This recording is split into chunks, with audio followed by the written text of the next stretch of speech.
Hey everybody, welcome to the Zoom Test Kitchen. I'm Jeff Widgren, your host. We meet here every Friday afternoon at 3 p.m. Eastern. So glad to have you, and I've got more people rolling in and registering as I can hear the dings on my phone. But anyways, there's always lots to talk about as far as challenges, successes, new features. We've got one today that is about some more flexibility that they've added to the breakout rooms, and got to give it to Zoom and the DVE store as well for helping us out with this account that we host the Zoom Test Kitchen on. It's an account on an enterprise account there in Guy's DVE store. And the reason I give it great compliments is I called probably not an hour ago, hour and a half at the most, and requested that the first I had to check and see, does it take a special request to get this new functionality for breakout rooms turned on? And the answer was yes. So I went ahead and submitted that request and formalized it with an email with the tech first to say I got a person, because it's an enterprise account, keep in mind, got a person on the phone at Zoom within 30 seconds of me dialing through the system, and easily within an hour, probably about 45 minutes, they had it turned on and activated. And so we'll take a look at that today as well. So hats off to Zoom.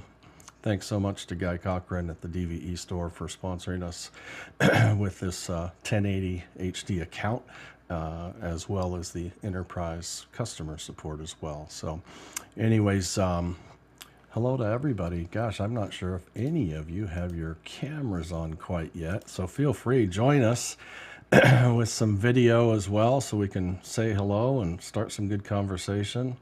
We've got Pete that has come up. Hello, Pete. Glad to have you here. How you doing, Jeff? Very good, thanks. Joe is a green screen right now, but I can tell he's trying. And so anybody else who can, I know we have folks who join us as well that can only monitor but want to do just that. So we're streaming live to our YouTube channel, Zoom Test Kitchen, also to our Facebook page and group. And that's good for the archives. Sometimes it's good to tune in there as well, but especially good to be able to look back on topics. We have had, a week ago, we had Sam Kakaiko in from Zoom. He's the manager of the event specialist team, to give us a glance and a glimmer into the behind the scenes efforts. For about a week and a half ago, they delivered their workspace transformation summit, I believe they called it.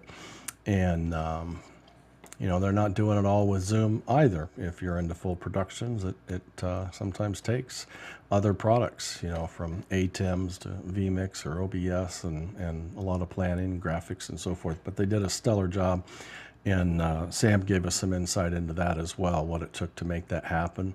He's got a super talented team, and there were probably some things he didn't tell us, he didn't show us, like layouts and things like that, but he will on the 16th of February.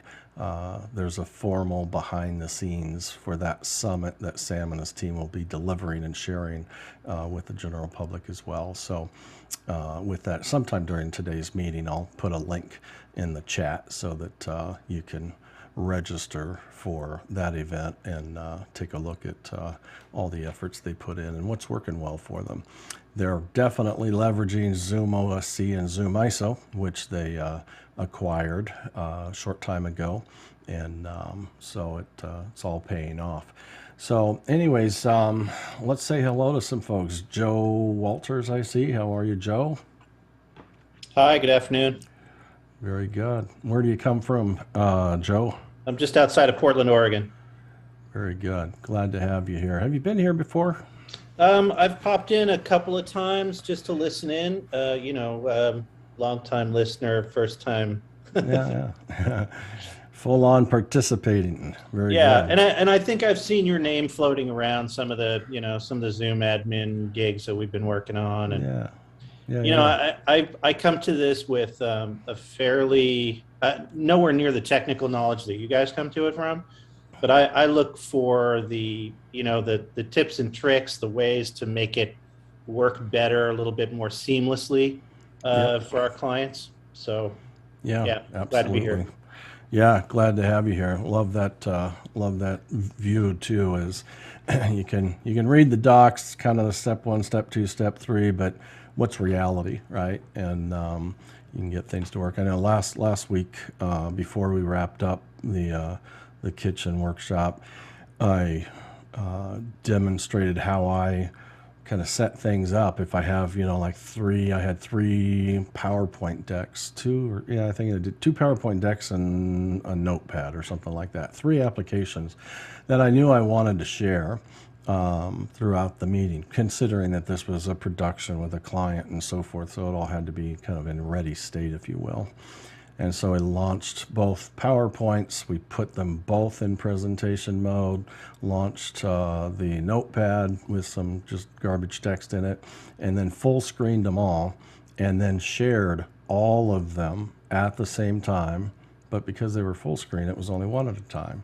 And then while we're sharing, the ease of just being able to Alt Tab or Command Tab between those multiple shared applications with zero interruption to the audience and so forth. So, anyways, I think and I think everybody here has got a few tips and tricks and so forth up their sleeve, and that's really what this place is all about, is to be able to share some of those insights and things that work so well. James, I see you there. Big hello to you. Hello. You might be talking about what I was thinking about today, because I was doing some recordings on Breakout Rooms, and I was thinking I wanted to test some of the features of the new Breakout Rooms to figure out how they worked, and maybe that's not enabled on our enterprise account yet. So it'll be interesting to see what happens there. I'll walk through literally within the last 2 hours at the most. I went through the entire process, and so I haven't played with the features much, but I do know, and I actually fired up the meeting as I commonly do at about 30 minutes prior with the waiting room open. And Ray, who is behind the scenes today, he is resting his vocal cords literally, but he's switching the video and monitoring our waiting room as well. So I thank him for that. But he usually joins early, and I had to write him and say, hey, I'm going to have to reset this meeting, about a quarter of the hour in hopes that they've got the new features enabled.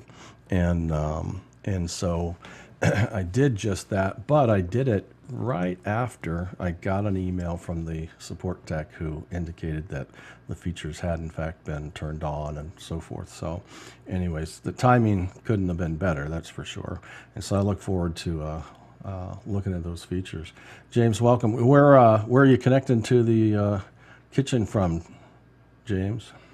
Well, I'm often in after hours, and that's where they mentioned. Yeah, very good. Are you in the States or? Oh, yes, I'm in Minneapolis, Minnesota. Okay. Where it's just darn cold. We don't have a snowstorm, so that's good. Just cold, no snow, huh?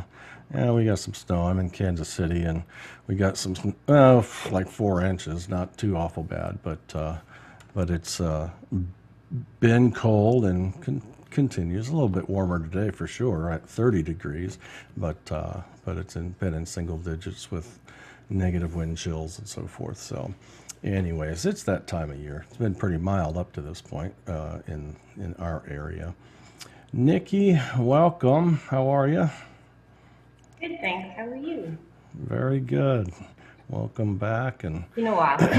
yeah. So Nikki's been here. We've I think we've worked together once or twice. I'm on the same shows, I think, or Not yet. Hopefully maybe in the not future, quite but yet. not yet. Very good. Yeah, I think our introduction then was the Temple Live events, which I love talking about as well. Nancy over there does a great job on on pulling together events, which turns into job opportunities for freelancers like ourselves. And so if you have any interest in that, go look up Temple Live events and get yourself signed into their database and also join their Slack channel. That's where they post the opportunities, if you will. So a great community over there for sure. So welcome, Nikki. Nice to see you. Lois. Hi there. I just popped in to tell you all about something. There's a competing event. It's terrible, but it's going on the rest of today and all of tomorrow, and it's called the Remote Production Conference. And they've got some very interesting speakers. I was just listening to a information about a new service called Riverside.fm, recording service. Very nice. So I'm going to put that link in the chat for afterwards. So after this is over, maybe people want to migrate over there. Stuff happening today and tomorrow. Very good. Very good. Yeah, put that in the chat and kind of take in both if you've got the time. Very good. Let's see. Looks like Andre's sitting there. I'll bring him in. And Lois, why don't you go ahead and introduce yourself real quick, let people know who you are. And Sure. Okay, so I'm Lois Richter, and I've been in this place for quite a while. And I've also been in the office hours on their panel occasionally, and in after hours, which is over there. And I have been a bird watcher for a long time, and a docent at the Arboretum here at the UC Davis. And when I mentioned the fact that I was thinking about upgrading doing a little slideshow on the birds, boy, people got real excited. And they have talked me, I have decided that I'm doing a new project. It's called Birding with Lois, and it's going to be a live weekly question and answer streamed onto YouTube. Well, let's put it this way. We're having a lot of fun and trying to get this thing off the ground. The goal is to have it air for the first public show on the 7th of April. It's a Thursday evening. It'll be 8 o'clock Eastern Time, which is 5 o'clock Pacific Time, and y'all are quite welcome to come and join. I've gotten everything. I've gotten birdingwithlois@gmail.com. I've gotten a YouTube. I've gotten a website. It's like we're building all this stuff. So anyway, and we are practicing at the show all the time. So every Thursday we are there. And if you want to come and be part of the audience or potentially be on the panel if you're a birder, or potentially helping out on the back end if that's the kind of thing you like to do. So anyway, you're all welcome. And by the way, my email address, birdingwithlois@gmail.com. I'll put it in. very good. Thanks, Lois. Oh, how things have grown for you. And so happy for things that are happening for you as well. Oh, who do we have? George. Is one of these success stories for I'm doing something similar to what he's been doing. So Yes, I see he that's just for showed sure. up. Yeah. George Butters. How are you, Hi, George? Jeffrey. Everyone else, how are you? Yeah. Good to see you. Doing well. Oh, good. We're in the middle of a freezing rainstorm that started about 4:30 this morning, and hoping it doesn't stick to the power lines any worse than it is, and we don't lose power and that kind of stuff. So, doing all kinds of Zoom productions in between. Good stuff. Well, glad to have you back in the Zoom test kitchen. I was talking to my sister earlier today, and she's down in Texas and dealing with temperatures they're not used to, along with moisture. They said some areas got 2 inches, some areas got 3 to 4 inches of ice before they got the little bit of snow as well, which is just really unusual for the area. But needless to say, glad to have you. Sky Gleason, I see you. So glad to see you. I know you're not able to make it here very often, but certainly glad you have today. How you been? I'm well, and a big giant gold glowing orb just showed up in the Pacific Northwest. It's a Nice. miracle that the sun happened, and so did I. So Yeah. it's been fun. It's been quite a journey, huh, Jeff? My gosh. For sure. For sure. But, Yeah. Sky was like when I joined after hours and office hours. This was even or be office way, hours. Yeah, way yeah, before yeah. Office hours. And as a listener and jumped on the panel every once in a while, not all too often, but Sky was the first person I reached out to. You did. I don't know that I remember why right now, but you were lonely sitting in a parking lot. It was kind of scary. I felt like I was being stalked. I wasn't sure what was either going in.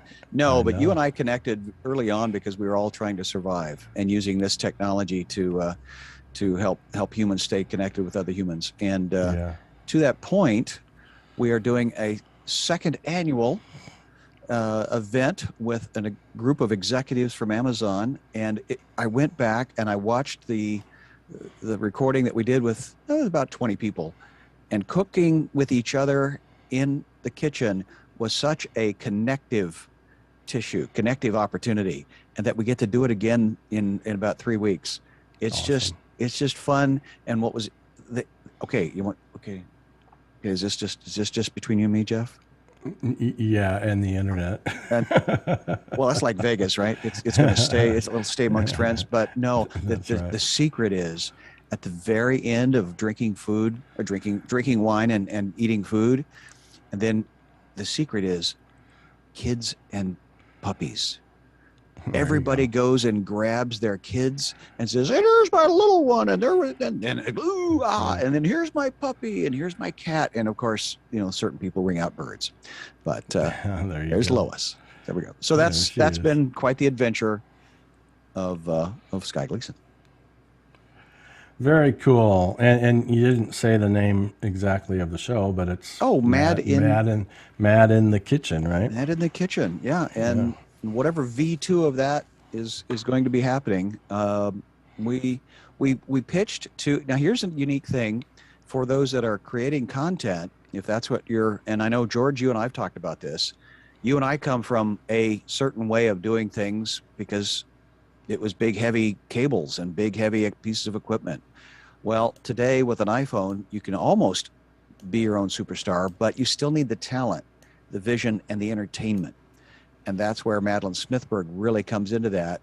And we just finished pitching to the United agents in Los Angeles. And they said, all of the broadcast people are wanting arc shows. They want 8 episodes with following one set of people and the problems. And then they'll buy like 8 shows or 13 shows or something like that.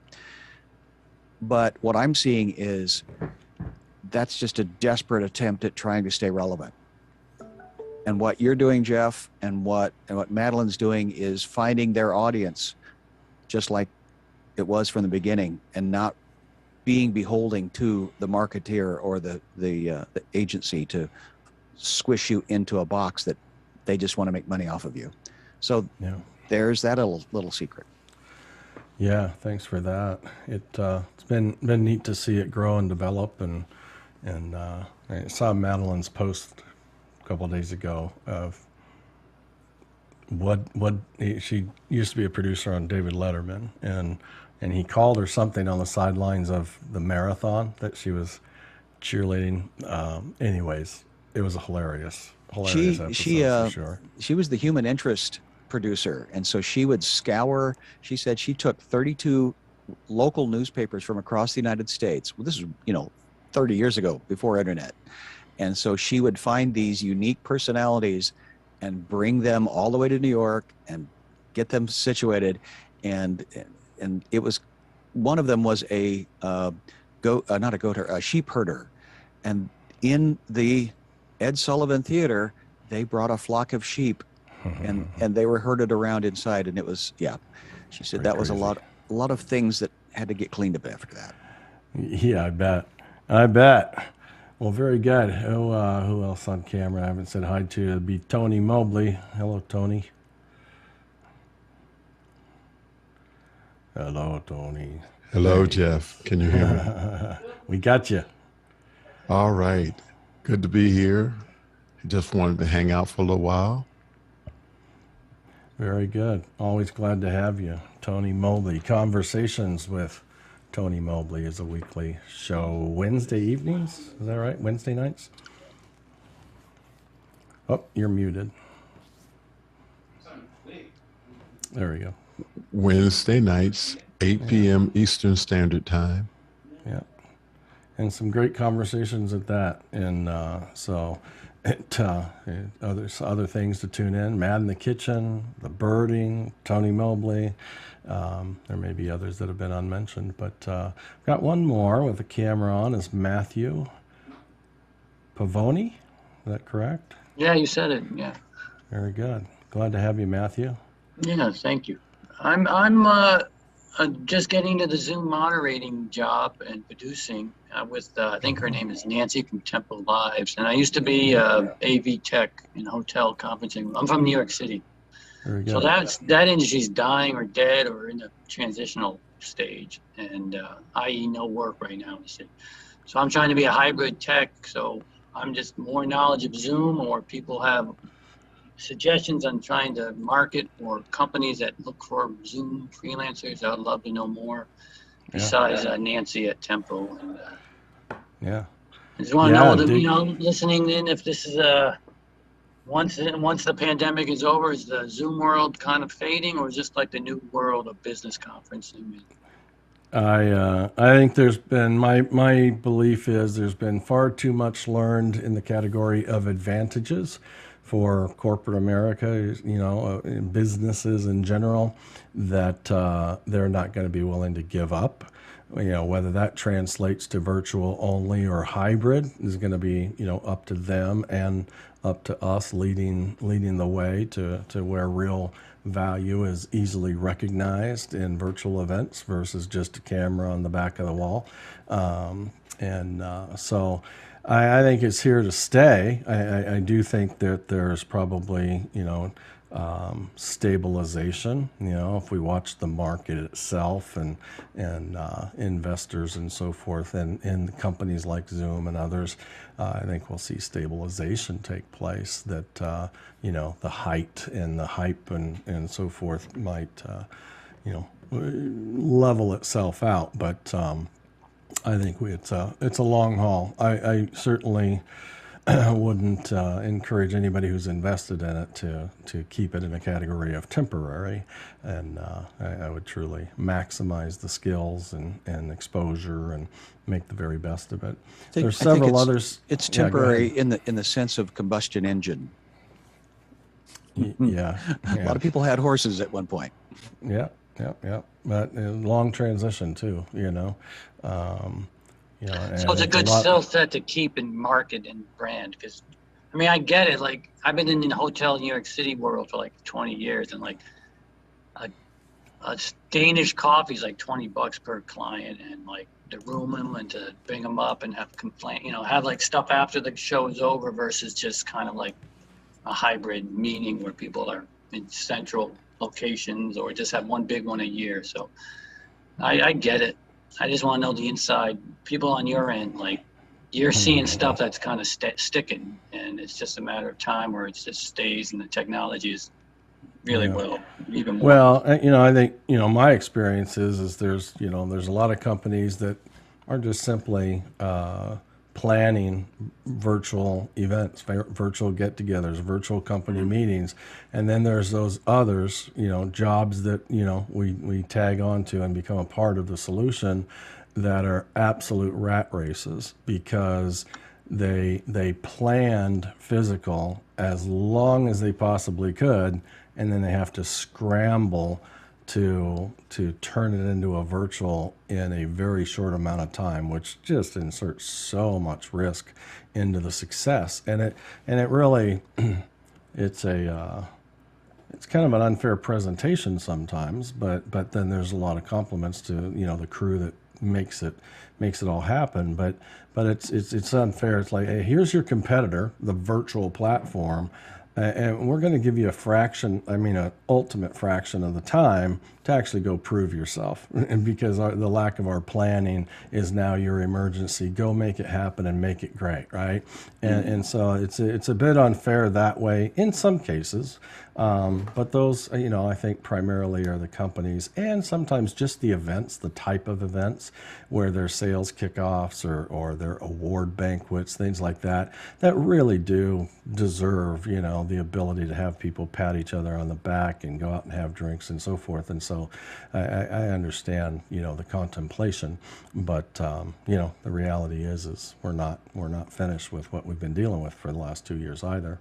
One more, it looks like a couple more hellos. Ed Willick is here with his camera on. Ed's been, he's been a co-host for me here in the Zoom Test Kitchen. We've done some work together as well, and very, very talented. I could leave right now, and he could cover all the answers and so forth that we have in the kitchen. He's super sharp. So welcome, Ed.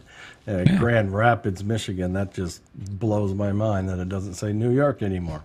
I know. But yeah, I haven't actually changed it on the back end in the web portal, so every time I enter a meeting I have to rename myself, so I just gotta actually go do it. But glad to be here. Glad I was listening in on YouTube before I joined, so glad to see Sky. And when did Grand Rapids happen? Recently. Very recently. Burr. Right That's around, all I have to say. Burr. Yes. Very chilly here. Yeah, without question. I see a Kenny Arroyo. Kenny, how are you? Yes, great. How you doing? First timer, so this is great. Awesome. Yes, sir. I found my people. Good. Good to have you. Where are you dialing in from? I am in the Arizona area, the East Phoenix area. Very good. How cold or warm is it there? Anything you say is going to be I don't warm want to rub to it most in of right us, now. I think. I know, right? It's a very cold 57 maybe. There you go. Hey, we pick where we live, right? And but we do have a New Yorker amongst us, Tom Fleming. Welcome, Tom. Good to see you again. And there's a short few others. I know Greg's here, Matthew's here, Andre's here, Cherig, Jeremy, Carmen, and say hi to everybody. But so last week after Sam was finished sharing some of that behind the scenes view of the summit that they had delivered that I talked about, we'll put a link up here. There's a formal one coming in from Zoom being broadcasted the 16th. That will even show more detail and so forth, which will be great. Then we jumped into a follow-up to even the week before. We started reading through like new feature releases that because they've been one of the last releases was pretty significant as far as new features and so forth. So one, not that this is a new feature, but it is new in the sense that although it was announced a long time ago, kind of released, then they stopped releasing it, and so it was one of those. There's certain features that you have to submit a request to support to get enabled, and this was one of those, and and it was the video in the waiting room, or the upgraded waiting room, and I think most of you probably saw that today, right? You logged into or connected to the Zoom Test Kitchen meeting today. And it's kind of weird the first time because it doesn't look like anything you've seen before in the sense that it's a full screen video, right? And it does auto play. It doesn't auto unmute. So if you want to, and I don't think I even have audio on the track that's out there right now. So, but it doesn't auto unmute. So no rude surprises to people joining your meeting, right? And they can opt into turning the volume up. But it's a looping video that auto plays. It plays at the beginning for each individual sign on. It's not like this loop that people join wherever it is when they join. And which was, I think that's an important part. Like there's going to be a lot of different use cases that people say, hey, we want to develop this video of instructions or introduction or simply entertainment, whatever the case may be, for the waiting room. The limitation, I think, is a 30 meg file, movie file,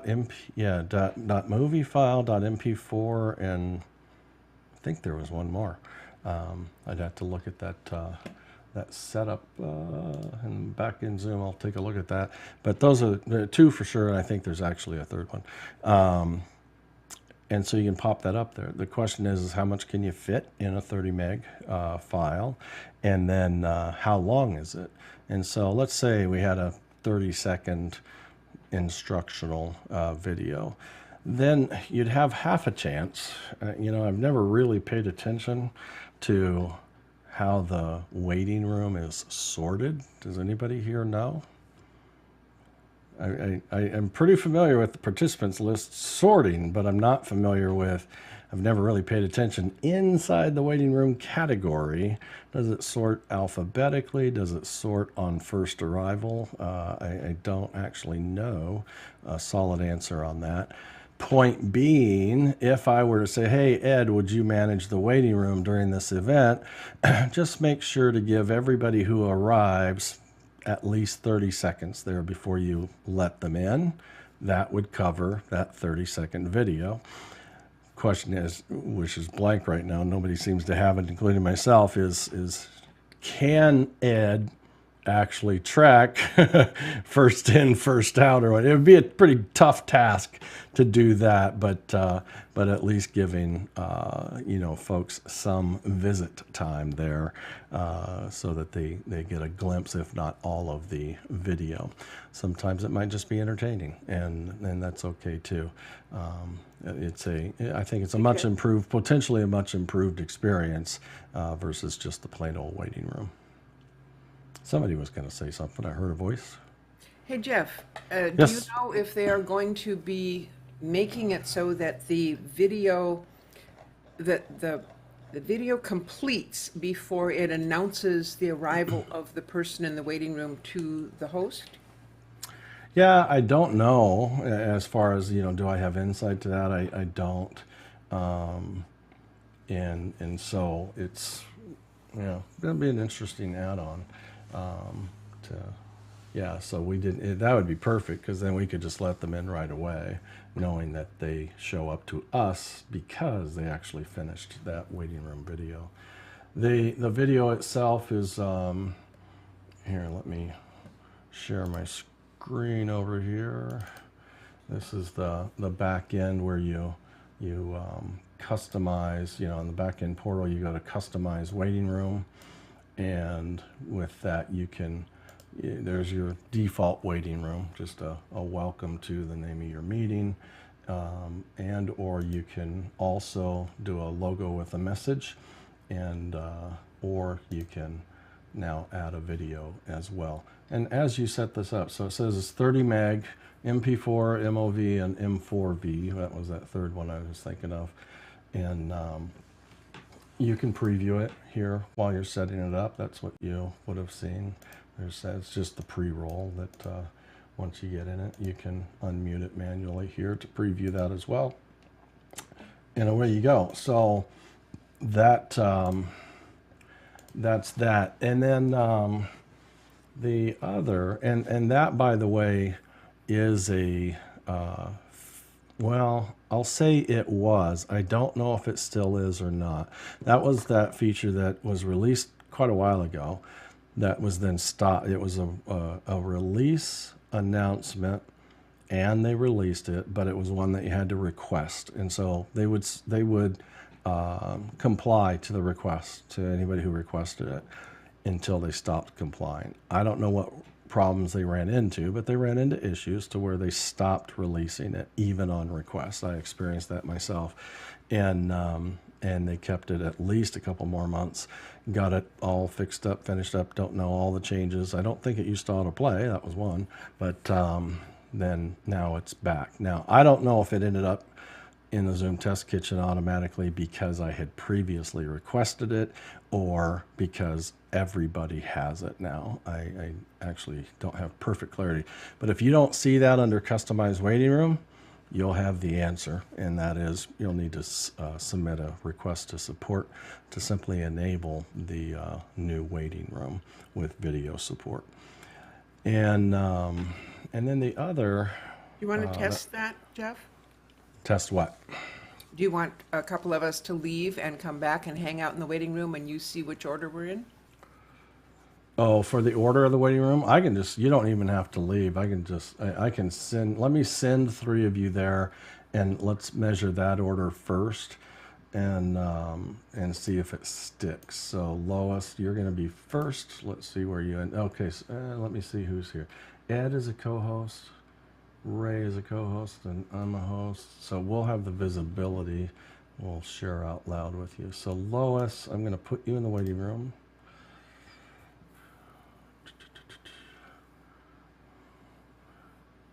There we go. So Ed went there first.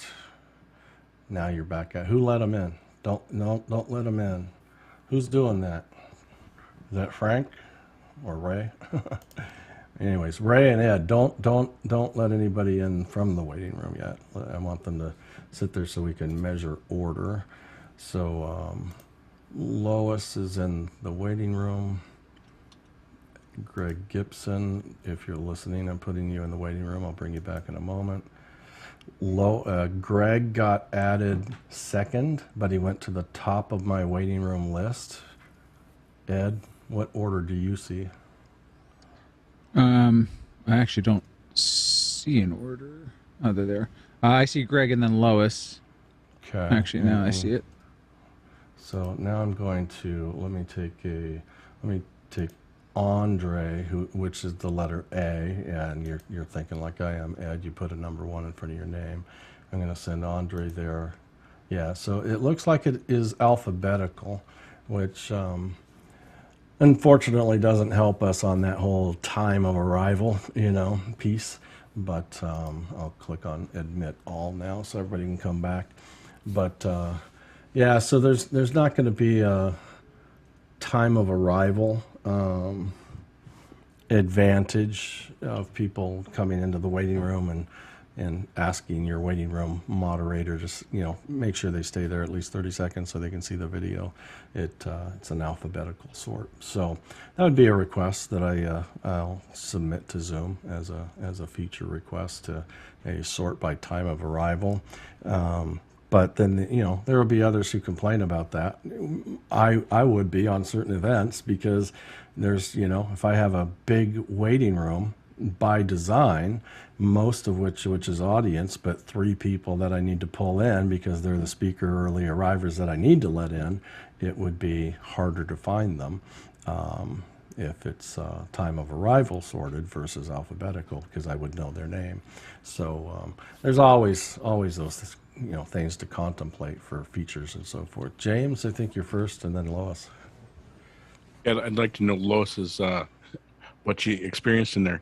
But so you can chat to people in the waiting room now. That's a feature.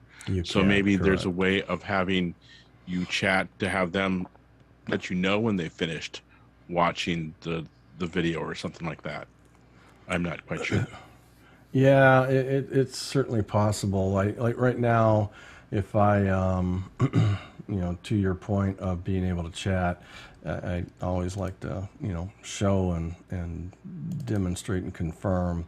So if I share my gallery view right now, everybody knows where chat is. And so I go to chat and there's, I can send it to everyone or in any individual person.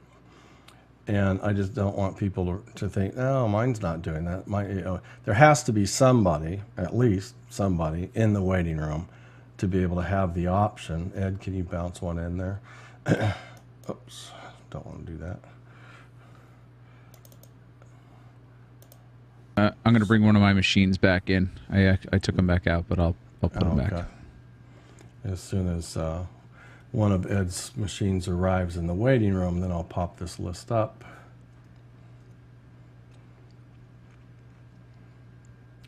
There we go. Now, in fact, there's an option that says that I can chat as a host or co-host to the waiting room participants as well, and they can reply back as well. And measured. I would measure that on burden. That you lay on folks arriving, and it might be a lot of outbound messages. You go, oh, I've got a group of 25 people in there. Send them a message. But what about the next 3 that arrive? And the next 3 that arrive, you can't, just sending to just those 3, for instance, without the first 25 who already got the message. Things like that logistically would be consideration. So, needless to say, it's not perfect in that use case, and that's just a use case. To be able to have a video simply to quickly and easily let people know they're in the right place, right? By logo or information or housekeeping stuff that you don't have to burden people with when they get into the meeting versus just take care of it in the waiting room. Just a number of different great use cases, I think, as well. So, so Ed's showing the experience in the waiting room right now on that other machine. So have that video roll going. Lois. So you might want to stop sharing so we can see each other better. Yep. Sure. And the experience in the waiting room was visual only. There was no sound whatsoever. No matter what I did, I couldn't hear anything from that Correct. movie. There was a little on-off speaker kind of thing, which was turned off, turned on. And I don't know if that's to listen to you talking to the waiting room or what, but no sound. So the video track doesn't have sound, and that's why there was no sound, because when you do, it mutes by default, although it will auto play the video. The unmuting would unmute the sound track of the video if it had one. And so that was the reason for that. So you certainly can add one. It's not from the meeting, although Zoom Events does that, right? Zoom Events, when you join a Zoom event, you're joining the lobby first before you join into a session. And if they've configured it to, let's say, stream the opening keynote, that streams it to the lobby. Well, we're not talking about streaming out to social media, but streams it to the lobby so that when you're in the lobby itself, which is similar to the waiting room, you can actually hear that, and that becomes really convenient and then really confusing when you join a session and the lobby and the session are both unmuted, and they're two different things, or they might even be the same session, but they're out of sync with one another. And so you have to mute one so that, but it's a pretty common comment. Hey, I'm hearing double, or I'm hearing an echo. It's like, well, it's on your own machine because you've got it unmuted in the lobby as well as inside the session you joined. But that's so that. Jeff, I think. Yeah. Oh, wow, weird. That's funny. That NDI, I haven't seen that in ages. Yeah, that was an NDI thing, but I'm also I didn't turn off my virtual background, so that's a pretty interesting thing. That's why we saw some on the sides in the pillar boxing here. But I think what's important to note is the chatting, because somebody mentioned chatting to the waiting room, is I don't have the ability on my screen to chat until the host would chat with the waiting room. So if you're in the waiting room, you can't say, hey, let me in, unless the host has already sent a message. And then, as you can see, there it is. There is a chat where I can then chat with the hosts. Yeah. Hey, let me in. But otherwise I don't have that ability, and it goes to any of the hosts and co-hosts. All of, not any, but all of. So sorry, all right, co-hosted and hosts will see it. Yeah. Right. Yeah. So that's just something to point out, that the has chat to be isn't initiated by the hosts of the exactly. meeting. Yeah. Yeah. Cool. Very good. Get you back out of spotlight there. So that's one. Another nice feature that we'll take a look at now is breakout rooms, and breakout rooms have been around, a while now, and talk about add-on. So the two add-on features that I am aware of, and I even asked support today, am I missing out on any like common or popular add-on by support request only features that I don't have turned on? And he said no. I don't know whether that's true or not, but yeah, I have, as far as breakout rooms, I requested, and they happily replied with enabling it, which they refer to internally as BR100. And basically they extend the number of breakout rooms that you can open and create in a single meeting from, I think, the default 50 to 100. And if you have the need for that, that's a support request to enable that on your account. And then now this ability to manage breakout rooms even after you've opened them. And so I'm going to pull this up real quick and share the screen. Here we go. So once I got the feature enabled, I did ask him, I said, hey, once you get this enabled, am I going to have to do anything, or will it just start working? His answer was, it was his only flub, but he was a superstar as far as turnaround time, was he said, no, it'll just start working, which wasn't true. This option right here is what showed up unchecked, and it's allow hosts to create, rename, delete breakout rooms when rooms are open. And that's new. That's brand new and super welcome as well. It's a pain when you miss having the right number. You need to create some on the fly, whatever the case may be. We've never been able to do that before without just killing them all and having to start over, which is a pain, or simply avoided. So that showed up. And so I check marked that box, just like unchecking it, and then hit save, and the feature is now applied.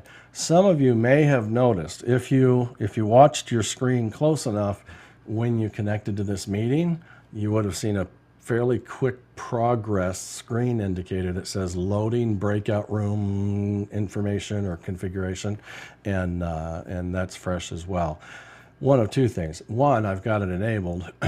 Two, it requires, I stopped the share, but it requires 5.9 version 5.9.3, which is like the very latest version. It won't work on a version prior to that. So that's why I put on the invite to today's meeting, upgrade to 5.9.3, hoping that I'd have it, enabled in time and that we could experience it. So those who aren't on 5.9.3, is there anybody here that knows that they're not? Actually, my Zoom required me to jump on to upgrade before I can join the Zoom call. I wasn't. So, and before I joined it, it said you have to upgrade in order to participate in this call. That's cool. So it's interesting what I'm pretty sure they've done here. If you had a feature, if the host had a feature they were going to use, and people arrived with previous versions that were less than the minimum required version, they just wouldn't have the same experience as everybody else. Then later, they, like not all too long ago, they released their auto update functionality in Zoom. So now when let's say this, even before the auto update, you could turn an option on in the back-end portal that set and declared, if you will, a minimum required version for people to join your meetings. I don't know how well that ever took. I think people were a little afraid in the sense of leaving people out of a meeting completely, because the consequence was you couldn't join the meeting if you weren't on that version or newer. And so I think people were afraid to use that because they would simply leave people out. Then they came out with the auto update feature, which is well in place now. I mean, it's just a little while ago, but it's taken well in the marketplace. So now if you're joining a meeting, and I'm just really identifying this, and I'll even share a problem I'm probably going to hook to this behavior, is now if you're joining a meeting that requires, that has a feature enabled that requires a certain version, that, you know, I would imagine they're building some list of all the features that are enabled in my meeting and taking the highest required, because they all have associated version requirements, right? Minimum version requirements. And then they take the highest one and say, this is today's standard. And if you don't meet it, go update. And I got to give it to them. Their update happens pretty quick. It's pretty smooth, pretty slick, and so forth. But it's forcing the world to kind of, you know, keep up, which is, you know, I think at the end of the day, it's a good thing, because it doesn't, you know, kind of let people kind of stay behind, if you will. It lets you leverage like advanced polls and quizzes now. You know, everybody will come in ready to be able to have that richer experience, you know, breakout room management and so forth. And so it auto updates.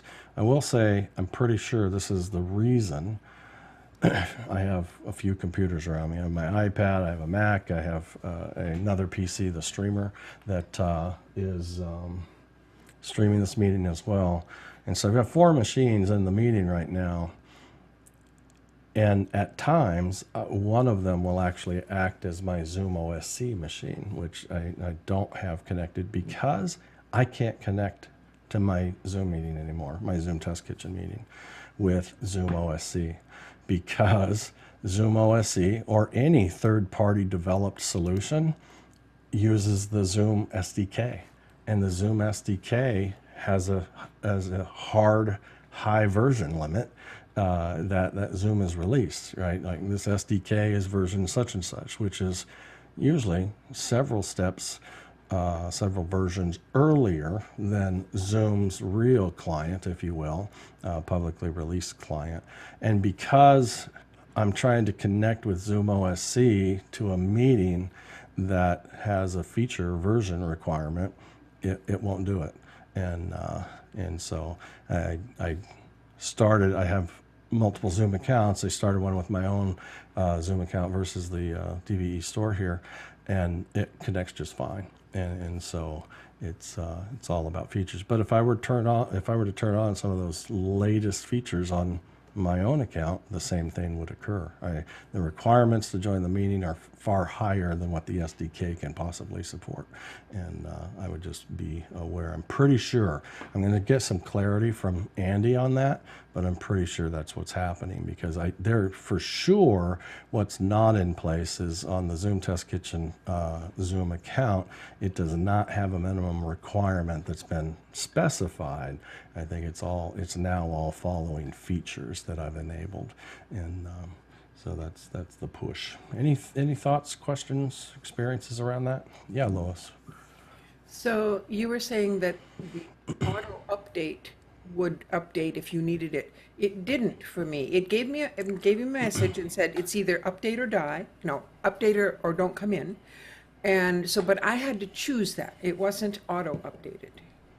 Yeah, and that there's options on auto update, which is I'm not going to be able to explain granular behavior, but there's 2 options, which is like fast or slow, and fast is, hey, always keep me on the newest release.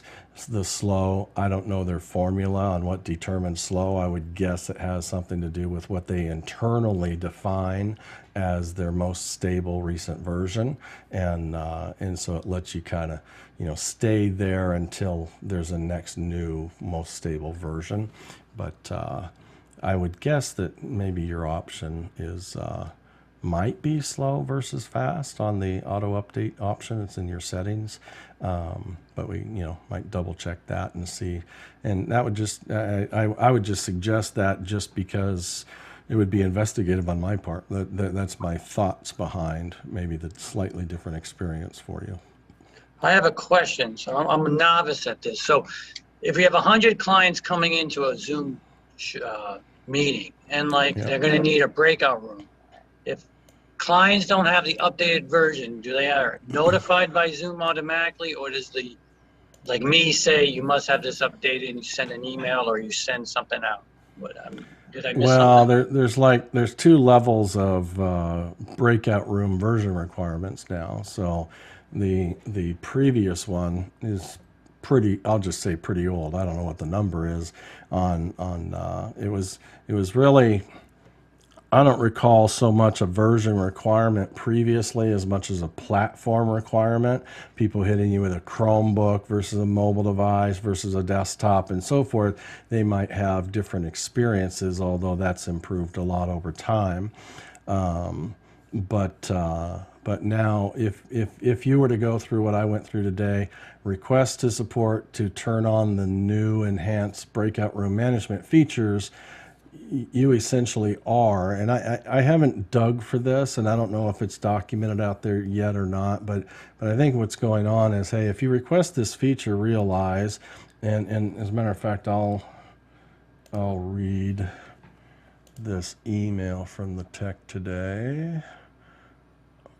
Edwin, one of the, let's see, second to last email he sent me, he says, hey, following up on the ticket, please confirm that you are aware that you need to use the latest meeting client 5.9.3 or higher in order to use this feature. I think I'd be accurate in saying that they could even add to that, and all participants will have to be on that. But maybe that's not the case. I don't know. I don't know if it requires, because I'm the one who gets the extra management features, right? As far as being able to manage those breakout rooms even while they're open. But is your experience that results in that added management? My guess would be it is going to require all the participants to also be on 5.9.3, because I'm being able to, me as the host, being able to create, let's say, 3 new breakout rooms while breakout rooms are open, that's never been possible from a host side or a client side, to be able to refresh the screen and show you the 3 new breakout rooms and so forth. So I would guess it's really kind of a whole audience thing. And some of you, how many of you experienced having to update coming to the meeting today? I know somebody said they did. I got 2, 3. So there's been a few, and so I'm guessing that this is why, in fact, is that I had a feature that requires it, and therefore it checks it and puts that on you. Fairly quick process, so I think it's a good thing. Especially, how many times have I talked to clients and said, yeah, you can do that, but you may have people in the meeting that don't get to experience that because we really don't have knowledge or control of what version they're running coming into the meeting. Now, I think I haven't seen the document, or I just asked Zoom, hey, can you please publish this turn on a feature with a higher requirement and the tie that has to your meeting and to everybody joining the meeting. What happens there? What can we expect? And I think it would be a great granular, publication from them. And I'm not saying it doesn't exist. I just haven't seen it yet. So that we can better counsel our customers and meeting participants on the way in. So that I would love to never say, well, we can't do advanced polls and quizzes because of version conflicts, right? Potential version conflicts. I'd like to be able to say, yeah, no problem, just do it, right? Knowing that when they arrive and I have this version requirement, they get updated, before they ever join. And I think that's what's going on. I would just love absolute confirmation on it. Okay, so breakout rooms. Let's go ahead and do this, and let me start by sharing. There's a hand up. Lois, you're good. You need to be my Ed McMahon, Lois. James has got his hand up. There you go. James, what you got? Maybe I should have just talked, but so yeah, on that specific feature, they did word it that everyone had to be updated, where other ones say, like the advanced polls specifically, the newer people just won't see the polls. But on the breakout rooms, that was true. The other thing I was going to mention, though, is in a managed environment, and I'll say, I'm at a university and we have a managed environment, and not everyone can update their machines.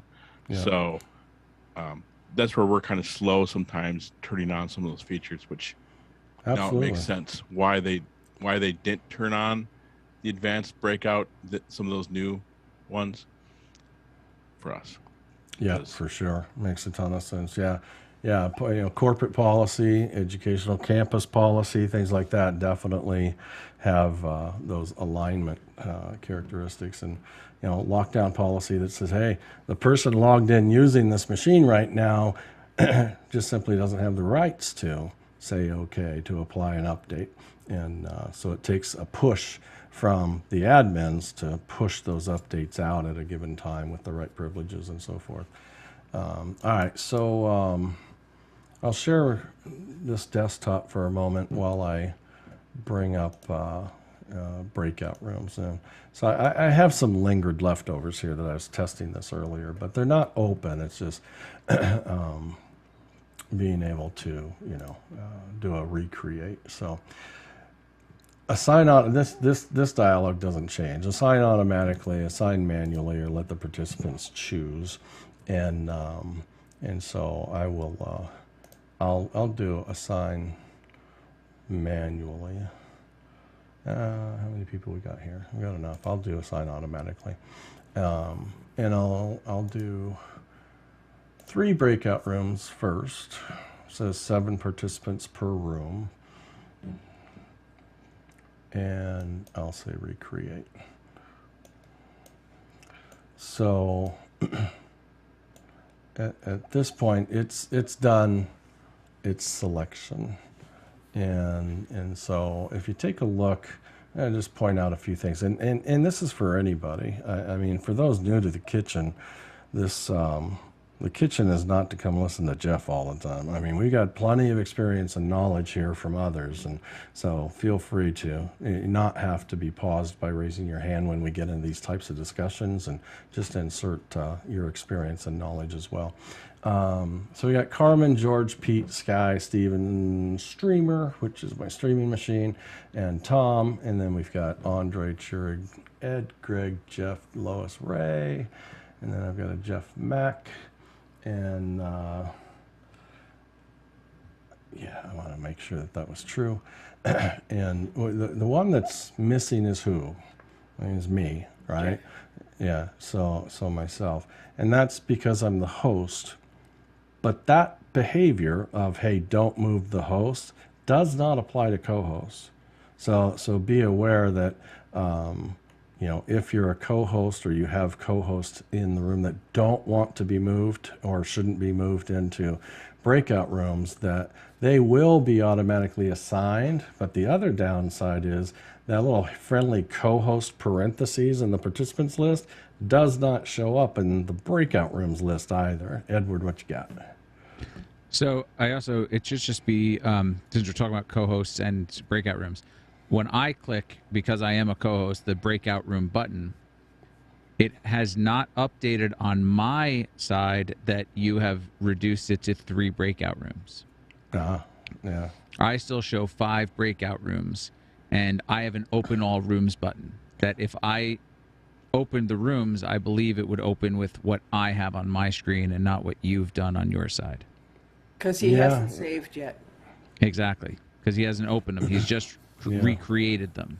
Let's, so well, I don't want to do that test now, but I think it's a really valid point to where we can definitely test that in the sense of, you know, a lot of times, I mean, I don't know. A part of me says if you're doing your job right, you're going to go test things before the customer ever shows up, before the meeting ever starts. Therefore, you're going to have like the results of your test potentially, which were a few breakout rooms. Not a big deal for me, the host, hitting recreate and doing that. But to Ed's point, and I work a lot of shows where there's 2 moderators, right? And we're sharing tasks and so forth.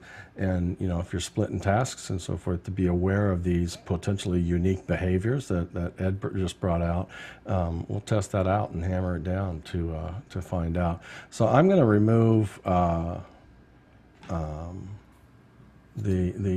I can only move right now, can't I? I can't remove, so I'll just not accept it on my Mac when it asks me to. Lois, I think I saw your hand up.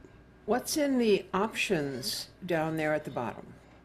Yeah, so in the options, and there's nothing new here, but this is where you say allow participants to choose a room. And that is once, because I've already chosen automatically assign, right? But once you get assigned and get moved into, let's say, room 1, then you can, if I check this, you can choose other rooms to move to as well. Next one is allow participants to return to the main session at any time. If you want them to come back only when you close the rooms, don't check this box. If you are fine with them finishing their breakouts, you know, at different random times and finding their way back to the main session, that's when you would check this box. And then automatically move all assigned participants into breakout rooms. If you don't check this one, I believe this is the difference, correct me if I'm wrong, Ed or others. If I don't check this, you're all going to get a pop-up to accept or not accept going to the breakout room you've been assigned to. If I do check this, you're just simply going to get moved into those breakout rooms you've been assigned to. Anything more to add to that, people who have worked with? And then the next, that's it. Yeah, then breakout rooms close automatically. So if the customer or chiefs have said, hey, we want these breakouts to be exactly 20 minutes, then just set it to 20 minutes and they'll automatically close after 20 minutes.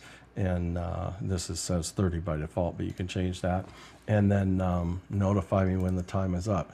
If you don't set these, then they'll close when you say to close them, you know. And even if you say 30 minutes and notify, as the host or co-host managing breakout rooms, it's going to give you a pop-up that says, hey, they need to close. Do you want to or not, right? And so you still, as the host, you still agree, yeah, let's go ahead and close these things up and be done.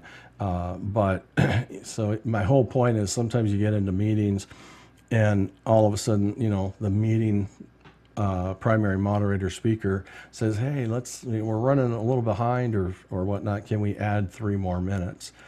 Don't freak out just because it's now 33 minutes. You already opened them. You already set it to 30 minutes. It's okay. When it pops, you can't change the timing once they're open, but just knowing that the dialogue is going to pop up and say, hey, it's time to close it at that 30-minute mark, and you'll just say, no, don't do it yet. And it just extends them.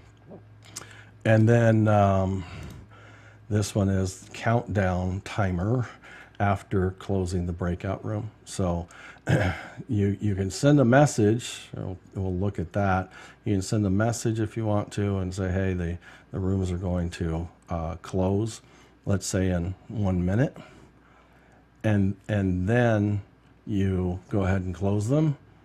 You're going to get another minute, another minute countdown. So you kind of have to know when this kicks off and when it finishes you're going to get that warning initially.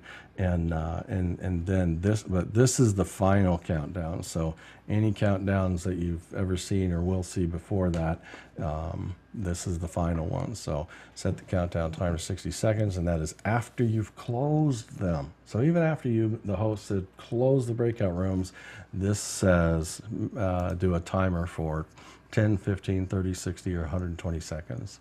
So they're not really closed until this trigger and the timer counts down to 0. All right, so I'll do 10 seconds on that. I'm going to do 2 minutes on automatically close, and we'll leave those options there. Any other questions about any of these options? No question, Jeff, but it would be really nice if those options would be applied to each individual breakout room instead of in bulk. Oh yeah, without a doubt. Yeah, you could have, then you could have kind of sessions, right? 15-minute sessions and 30-minute sessions, and you get to go to that session. Like my wife right now is at a Penner's conference, and I'm sure some of their sessions are longer and shorter than others, but as far as breakout rooms, it doesn't work like that. Now you can move people, or you can leave that up to, you can open them all and not have them close automatically, and then it's up to the instructors in each one of the breakout sessions, if you will, to actually be finished and tell everybody just to go, and you check the option to allow people to come back to the main session. And you can just kind of coordinate that with your room leaders, if you will, and the host has to enable people to be able to go back to the main session at will. But it be more to manage, but definitely the flexibility, I think, would be pretty powerful for sure. Okay. I have a question. If you're driving the show on the client's, you're doing the PowerPoint presentation of the client, and you have to do the breakout rooms, how do you not let the person see you doing this, or is it all that because of the scheduling before you even start? How does that work? I missed the question there. Try it again. I could just say this. Jeff is letting us see this, but most of the time you would not see this breakout room thing. Yeah. That's why. Yeah, true. Yeah. I because we're in the Zoom test kitchen, I expose a lot and share a lot visually so that you all can see, what I'm doing. Otherwise, breakouts would just happen to say, hey, see everybody, and you just end up at a breakout room, but would never. How is that? Because you scheduled it. Could you schedule it before you even got on with the client's PowerPoint, or is it something you can do while you're sharing the screen that they don't see that? Breakout rooms, this dialogue that I've been showing, bring it up again, this dialogue that I've been showing as far as the configuration and so forth, that can be brought up in the meeting and configured at any time during the meeting. I mean, way early or last minute, or by your co-moderator. They can go do that while you're doing the live, spotlighting or whatnot. And so it can be up and configured. It's just the timing of whoever's doing it to click on open all rooms. That's when it all happens. That's the execution, if you will, to literally create room 1, 2, and 3, move people to it, and the whole bit. But Ed, go ahead. Yeah. So my point before is, you can create it on your end, but it doesn't necessarily update on the co-host end. So whoever is doing this configuring is the one who does have to launch the rooms. And I think one of the things that we're missing, and why this is maybe a little confusing, we also have Jeff and typically I, when I'm screen sharing, have it enabled in the screen share settings to show Zoom windows.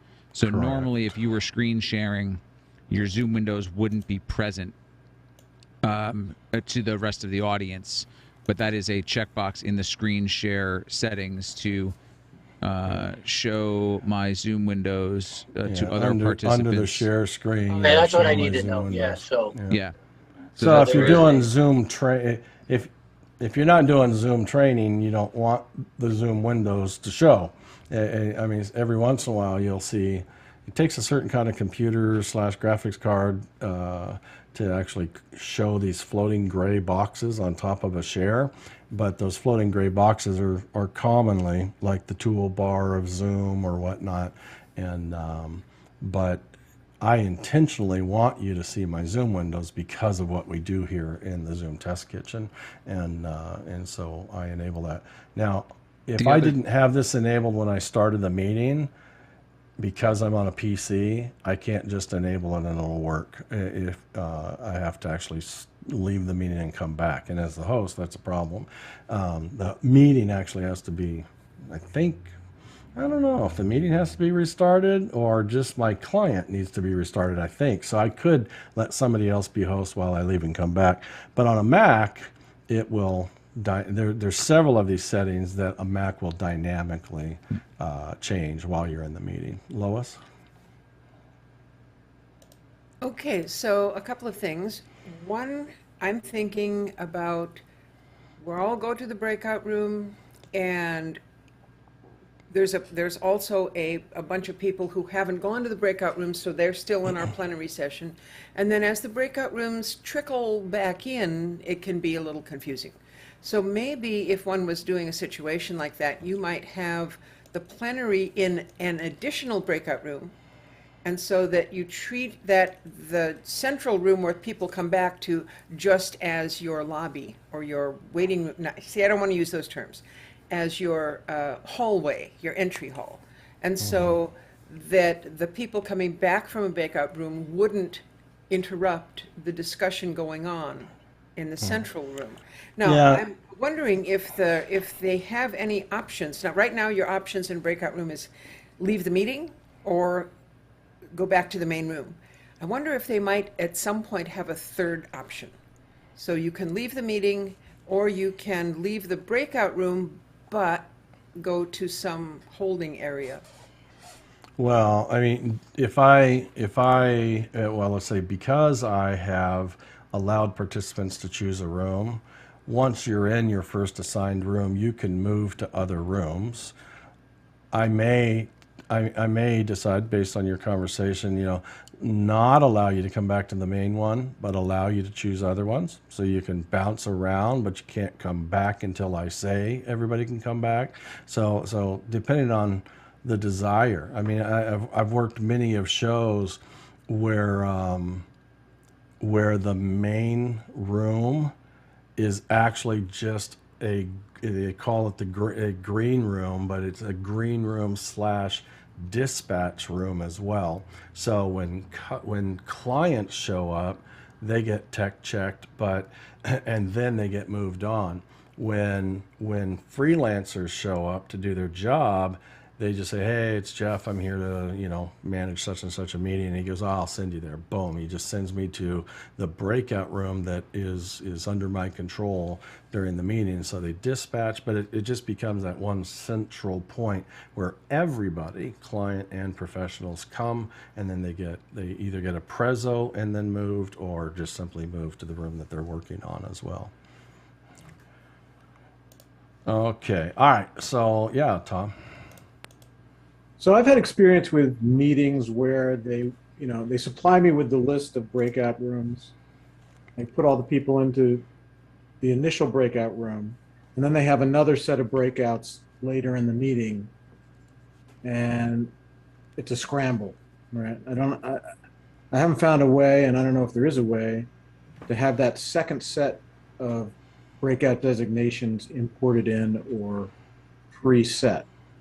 Yeah, so you're saying kind of close the first set, and then it would be nice to be able to quickly load the second config and send everybody off again. Yeah, it would be, but it's not in there. Yeah, I would say I think the best you can get these days is having, two moderators who are both breakout savvy, and you launch the one, and while everybody's there and you know that there's a clock for returning, they can kind of have things up and but not completely ready. I mean, you can't reassign people while they're in their breakout rooms, and so yeah, it's definitely challenging. And I'll just say, you know, when you get into complications like that, where you know, in a single meeting and breakouts and so forth, and you say, man, it'd be really nice if they could just leave and, you know, go where they need to as well as far as next. I say it will slowly, time after time, as time passes, it will be time to consider Zoom events, you know, as a multi-session platform that, you know, up to 13 consecutive sessions running at the same time, and run them all day for up to 5 days as well. And they don't even have to be consecutive days at that. So yeah, it definitely getting there, but it'd be a slightly, you know, be a different approach, different product to a degree. You still end up in a meeting or a webinar, but that outer wrapper called the lobby and so forth then becomes a helpful part of it. But it could be, you can't move people, you know, from one session to the other. They have to move themselves. But you know, once they become familiar with navigating, it's like going to a conference like they always used to. You know, walk in the lobby and pick where you need to go. Okay, are we ready to open? So I'm going to stop my share. Well, let's talk. Just a quick mention. What I'm going to do here is I'm going to open all rooms. I changed my breakout rooms to 5 minutes. I upped it from the 2 because when I get everybody moved, then I'm going to share my screen to all breakout rooms, which you can do now. You can share it to all breakout rooms. There's no audio, but I'm going to share it, and I'll just kind of slowly click on some of these new options that are available while breakout rooms are open. Okay, so expect to see that is all. All right, so I'm going to stop my share. I'm going to open all rooms. And did I say automatically move and assign? Yeah, we're gonna end up having leftovers if people have signed in. No camera people who are signed in but not listening. They're gonna end up getting moved, and they may not be at their computers, but that's okay.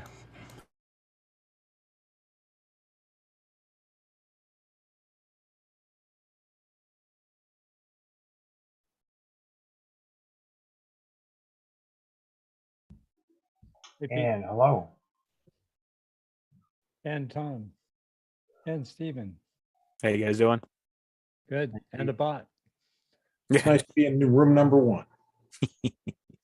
We get number 1? Yes, we did. Awesome. George, I've been to Halifax back in 2014. Uh-huh. It's grown like mad. Yeah.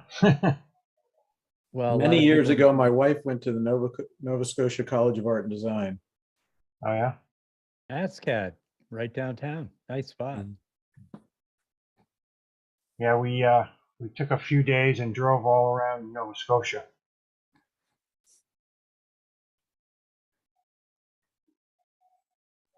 My job for about 7 years was driving around eastern Nova Scotia every day, talking to people, taking pictures, and doing interviews. It was great. Except for the winter. So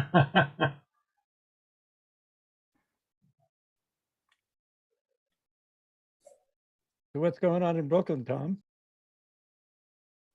It's a dreary day, getting colder. Getting icier. All this rain is going to turn to ice pretty soon. We're going to have to walk like dinosaurs so not to slip. Yeah, we've got the same predicted. It's been pouring since about 5 o'clock this morning, and yeah, it's about to get really cold and still rain. Yeah, a lot of my friends are headed on a ski bus now to Vermont, and it looks like in the mountains they did okay with the snow. So, George, are you on LinkedIn? I am. Easy to find too. There's not a lot.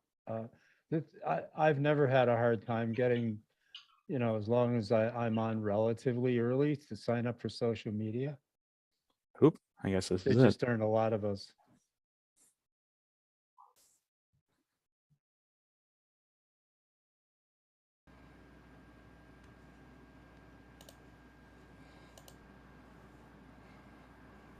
Well, that was a failure. You want to let the folks in the waiting room in? Yeah, bear with me. Yeah, I was a little hesitant on that because right when you guys left, I had some bomber come in, so I had to boot him quickly. And we missed it? Oh, Jeff. Well, I was. Same one If you from a saw, few- if you saw it on the share, but I think some of you didn't see my screen share either. But, No, we didn't. In room 2, we did not see the screen share. Anybody Copy that else for see my room screen one. share? I think Oh, we you saw know some- why I didn't check the box. It's a separate checkbox to share to all breakout rooms. That got it. I was so distracted by that rotten video that jackass put on the screen that I forgot to check to share to all breakout rooms. So we'll do that. So, but as you're back now, if I float, David, welcome by the way. And I think Kirsten joined us and somebody else. I don't remember the other name. Steve Miller. You can see that I've renamed them, right? So room 1 is now called tech support. Room 2 is now called getting started. Room 3 is now called where's the money. And I added 7 new rooms as well. 7 new rooms. I added 4 more new rooms while you were in your breakouts. So the ability to add new ones, rename existing, and I didn't delete any while they were open, but you can see that I have the option to delete rooms as well. And so works pretty slick. If Works you pretty click slick. the X button at the upper right-hand corner of that little window, does that save your changes, or does that throw away your? They'll be there. No, yeah, they. And when they you made stick. those changes, your co-host couldn't see them while you were working on them. So if you click the X and then reopen it, does the co-host see your changes? Yeah, I don't know the answers to that. while the rooms were- Often the multi-breakout dialogue doesn't refresh between whoever has access to it. So So, here's a- Jeff, here's a thought. while I was in the breakout room and I could see when I opened my breakout room window, because they were already open, I saw the new ones that you had added and some of the stuff that was going on. So did you have access to the breakout room dialogue in the breakout room? Yeah. Ed? So Yeah. while you were in there, you could pop it up and you saw the refreshing? Okay, Yes, yeah. That's good. I could have closed the Good. breakout rooms too from where I was. So yeah, I had I could have done some of that management. Yeah. Also, as Cool. co-host from the breakout room, I get the notifications when people were in the waiting room, so I knew that there were some right. people there.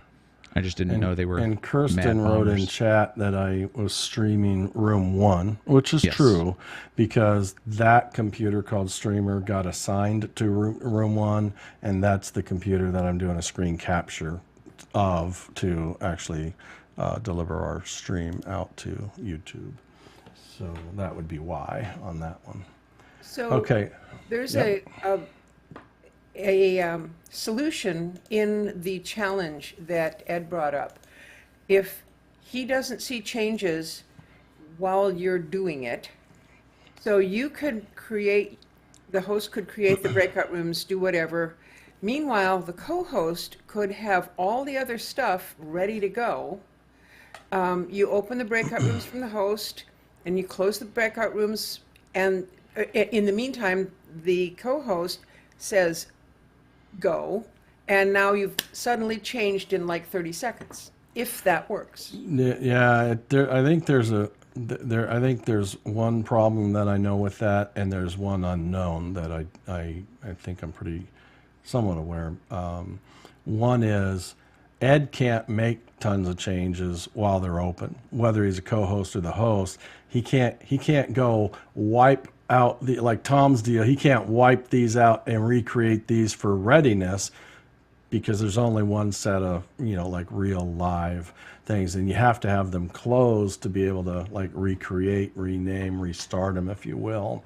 So that's kind of a bit of a stopping point there. Yeah, I think that's probably the primary stopping point. But you just added things while the rooms were open. Sure. You did that.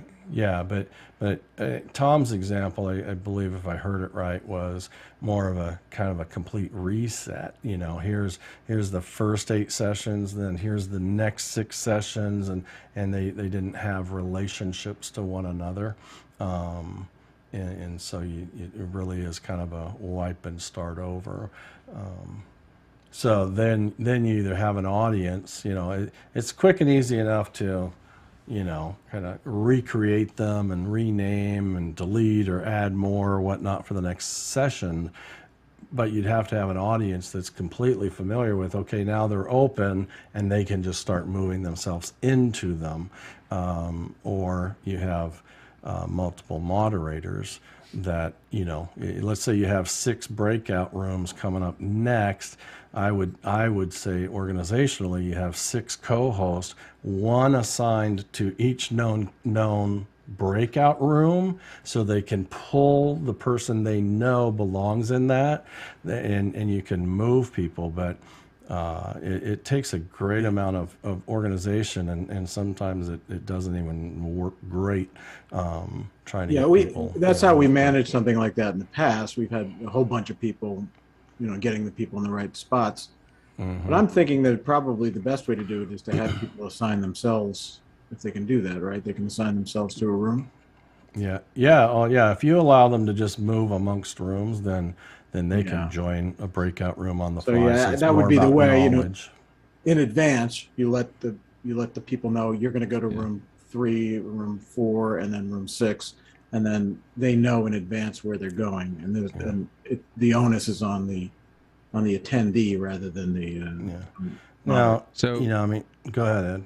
Sorry, so Jeff. So one of the things I just kind of tested is the problem with having the 6 people, 6 co-hosts, changing things is it doesn't reflect. So while you were screen sharing, I moved myself to a different room, and it didn't reflect on your breakout room window. Yeah, but if I was the co-host for room 3, let's say session 2, room 3, and I had my pluck list of names. Like my job was to move these 8 people into room 3 of session 2.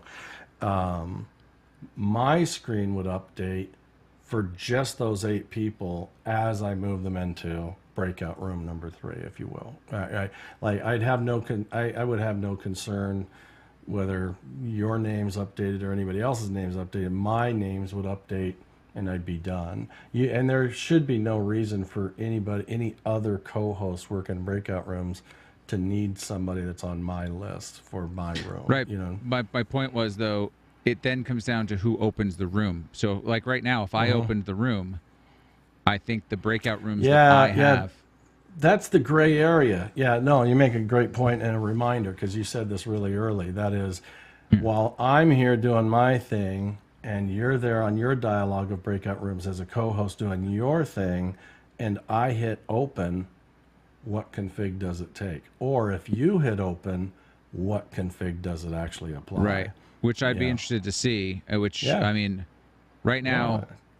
on my screen, I still have the 7 rooms where you knocked it down to 3. It looked like before you stopped your share. So I'm going to do a recreate, and I'm going to create 4 rooms. I'm going to assign manually, and I'm going to click recreate. So there's 4 rooms right now, 4 empty rooms, and I'm going to assign to room 1. Let's get people that have their cameras on. So Lois I'm going to assign to room 1, and to room 2, I'm going to assign Tom. Now, Ed, why don't you go add somebody to room 3 and to room 4? Okay, so and right tell now, me when you're done I still have with the Where's the Money room. I still have all that stuff on my page. Gotcha. So if I so open it'd the be total rooms, guess. also, Yeah. Can you yeah. X your window and then reopen, and does it update? So if I X my window, which I just did, and I go back to breakout rooms, I still have what I did. So I still have the 7 rooms with because me Jeff moved to a hasn't different closed room. his window yet, so he's still in the process of editing. So it's not seen him It doesn't yet. matter. It doesn't matter because they're not open. So we could be doing counterproductive. Breakout rooms are closed. Yep.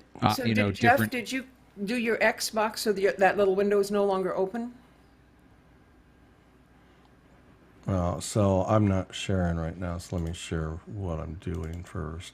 So I've closed the breakout rooms. You can tell because it says open, and I did a recreate, which I recreated 4, which wiped out the 7 custom names and non-custom names. They all went away. Created 4. And then I assigned you to room 1 and Tom to room 2. That's where I am right now. So if you X that little box in the upper right-hand corner, I think that it will refresh everybody when any host or co-host now opens it. If one of us opened it, yeah.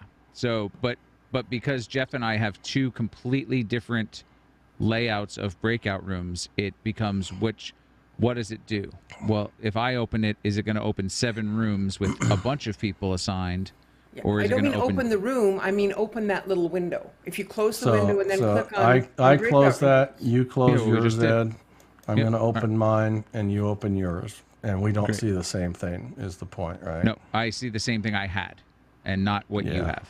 Yeah. Yeah, so That's there's no that's the- synchronization between the 2. Exactly. That's the thing. So, And if I remember before, you did. They would synchronize. they it's When never the been rooms are dependable open. for a long time anyways, because Yeah. I remember working with Andy Carluccio, and we did we developed a custom breakout room management solution to auto move and rotate people in and out, and the whole bit is almost completely hands off, and it rotated a ton of people, one in front of each executive, so they'd all get their 3 to 5 minute visit, and it ended up being pretty flawless. But it was either Andy or I who had to, monitor this dialogue for updatedness. There was only going to be one panel that was going to be dependable, dependably refreshed. So. It's a weak spot. It's not a multi-manager, dialogue, if you will. When we are in a room, it doesn't tell us which breakout room it is, does it? What I'm thinking is if we all get assigned to room 1, 2, 3, 4, and then while we're open, we're in, you can rename the rooms. We won't know until we come out of the room that we're in a different room. And so that might be the solution for having different sessions. When the first group of sessions ends, those 6 and everybody comes back, then the 6 things have new names already. Would that work? It depends, because if it depends on what your settings are, because as a participant, when you have a breakout room button, sometimes you can see the other rooms, especially if it is selected that you could switch between rooms or go back to the main session. So, definitely when you can switch between rooms, you get a list of them. So there might be something, or you just make them kind of generic names and you don't rename them. Yeah, but Especially that's if not, you're that's not manually usually assigning. people's big freak out point. The stress comes from how do we move 150 people from this group of rooms to the next group of rooms. It's the volume of the audience versus the renaming of a few rooms, and so I don't think we're going to make a lot of headway on better managing. I mean, breakout rooms have a finite, and this is meant to be a review of a pretty nice enhancement as we go, but breakout room management can and has become a fairly quick custom solution, with what would be liminal, technologies in the past to write a custom, Isadora and Zoom OSC, interface and control panel for it, and because it can just do things, Isadora can apply and evaluate logic and do things because it's a computer, if you will, such as renaming and so forth, very, very, very quickly and accurately and so forth. But Jeff, they're I have custom another- developed solutions. Yeah. If you click your options button, Mm-hmm. tell me what's checked off at this point. Everything. Okay. Right now. So I even unchecked some stuff, so that it's not even they're totally asynchronous to each other. This is actually when they first enabled the like in webinar. This was an issue in when they started letting hosts choose the co-hosts choose the view for the audience, for the attendees. There was they weren't synchronized. So I could check off that I wanted speaker view as the host, and then the co-host could go check off gallery view, and the check mark wasn't synchronized. So it would look like, from my point of view, that it was speaker view, but then it would switch to gallery view for the audience because the co-host had checked it, and on their side it was checked. It took them like a couple weeks to sort that out. So there's often times where they do these things where they give a co-host a function that was previously reserved for only hosts, and it doesn't always translate, and they don't sync across the accounts in real time. So this is one of those things. But I'd really be interested if I hit open all rooms, if it would push everybody to those old rooms. I'm fine with that, because right now I closed the rooms. I have not opened them yet, but I have recreated them. So I have 4 rooms: room 1, room 2, room 3, room 4. Lois is assigned to 1, and Tom is assigned to 2. And all the options are checked, so movement is free and so forth. But now you go ahead and tell us, you have what, 7 different rooms, a few with some real names and the others with exactly. room I numbers. have tech support, getting started, and where's the money, then room 4, 5, 6, and 7. Okay. The people who were previously assigned to those named rooms are still assigned to those rooms, except I moved myself to room 4, where I would be by myself, and then that's what we got. So I'm going to try opening it, and for options, I don't have it. I unchecked the breakout rooms close automatically after 5 minutes. I do have a countdown for closing breakout room of 10 seconds, and then the rest of them are checked. So we'll see what see which config goes here. All right, in 3, 2, 1, open.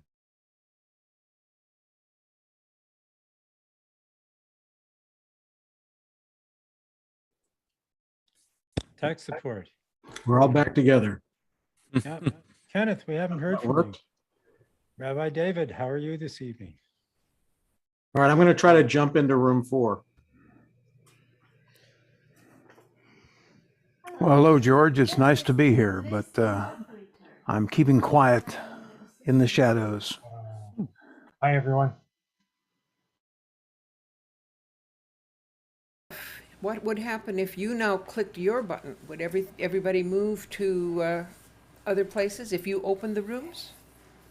I'm going to hold comments until everybody gets back, because it's going to be a useful share for everybody.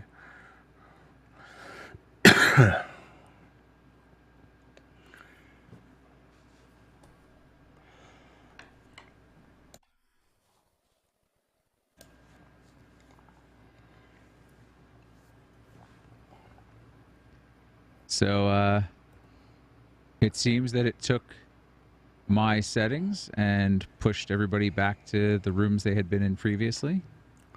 Yeah, and I left my breakout room dialog open while you opened the rooms, and it refreshed to what you actually pushed out there. Yeah. So and then you also had the red button to close the rooms, like so it changed to the live breakout rooms are open dialog box. Yeah, so it basically did a sync at that moment. So I have all the updated, but yeah, it took your config instead of mine, and it would have taken mine if I would have clicked on open as well. So yeah, that Jeff, if you do restore breakout room settings, does that bring back your old? It's gone, right? The one where you had. Yeah, there is no restore option. Yeah. Yeah. So I guess I have a question of, is that maybe a solution for, I mean, you could always like, but could you have like some of your co-hosts set up for, you know, one co-host sets up for the 2 o'clock session and one co-host sets up for the 2:15 session. And so that co-host in their window, they could have 3 breakout rooms. They set it up that way. Their dialogue doesn't change. No, because your dialogue changed after the update. Okay. Yeah.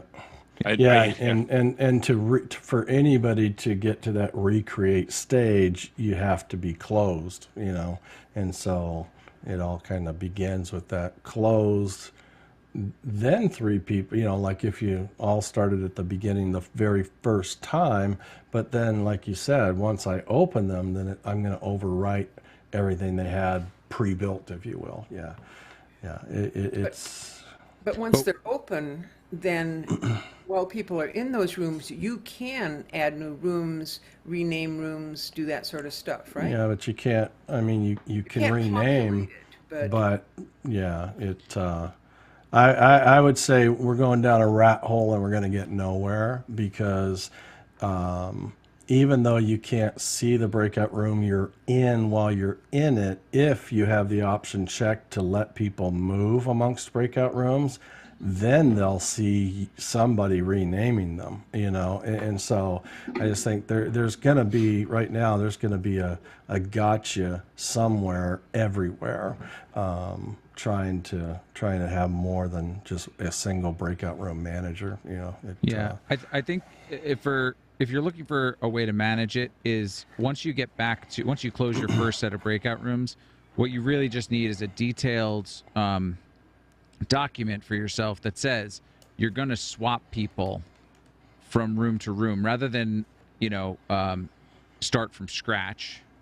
Like, don't do a recreate because then it's going to completely randomized. But you say, if you know, okay, John Smith has to go from room 1 to room 6, you know, like have that and go.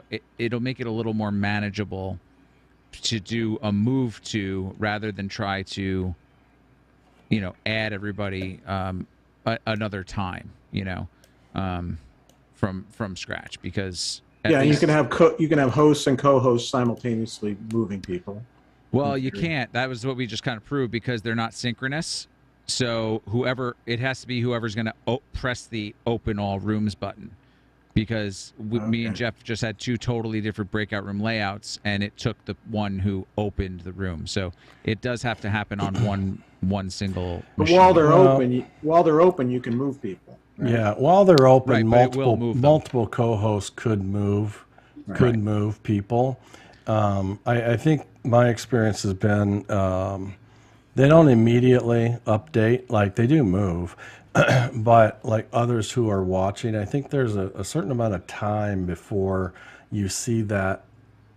Like if I moved, you know, Steve Miller from one room to another, and Ed, you were watching, Tom, you were watching on your breakout room dialogues, Steve will never like disappear from that first room, even though he's moved to the other one. It just says not connected. It says Steve Miller not connected, because he's in another room now. But I think you guys would eventually see that, but it's not fast, you know, as far as getting that update and what triggers it and so forth. So I'd say, you know, if you can't handle the complexity of some requirements on breakout room management, then you know that custom solution is ideal, because you know you can build anything when you're writing the logic for it, right? You can have predefined group 1, group 2, group 3 into which breakouts and so forth, and you just say close and launch session 1, close and launch session 2, close and launch session 3. And it does the remove and kill and rename and open. It just does it all on the fly. And it's amazing how quick. I mean, the Tony Robbins thing, I mean, Andy wrote that, logic as well. They moved, I think, 140,000 people into hundreds and hundreds or thousands of breakout rooms within literally less than 15 seconds, and it was a requirement there. And so, but it took all that outside logic to make it happen, and that was amongst hundreds and hundreds of meetings as well, because they had to calculate that because meeting capacities are only 1,000 max. So anyways, it's it's a spot that has its limitations, but it has its great usefulness as well. And I think with Zoom Events platform helps a lot because we just think about it logically a lot better without it having to be breakout rooms. Because the other thing is, you can't forget about all the other weaknesses of breakout rooms. You don't have a security badge anymore. It's harder to lock down. You can share. A speaker can share, but you can't spotlight in a breakout room. You can't separately stream. It's a pain in the butt, although you can do it. You can pre-assign people to give them local recording privileges so that when they go to the breakout room, they can hit a local record and then they have to send it to you because you can't cloud record. And there's just a number of things that just can't happen. Polls don't, work inside breakout rooms. And so there's a lot of things you don't get there anyways. And so they really just kind of have their mark, and sometimes they work well, and sometimes you just have to go to another meeting, right? And it's just a matter of getting it all architected, I guess. Kenny? All right. Yeah, Jeff, I was going to ask that. I mean, what's if there are best practices for breakout rooms and when you need someone to be able to present? I mean, do you just open up and allow all the participants to be able to share, or it's either, I guess, that, or you would have to assign co-hosts in each breakout room to be able to share? Yeah, trying to remember the carryover privilege. There's like if I the host were to show up in a breakout room to say, hey Kenny, I need to make you co-host because I forgot to do that. I can't do that in the breakout room, even though I'm the host. You need to come to the main session so I can make you a co-host so that you can then go to the breakout room and have some privileges. The one I don't know off the top of my head is, I mean, naturally, if you go in there as a co-host, you'll be able to share. Like in my security settings, I seldom ever check and enable participants to be able to share their screen. I don't think that carries over to breakout rooms. We can go confirm that if you like.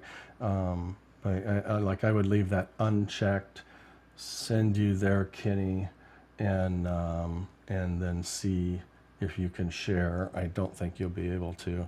And I also have who can share.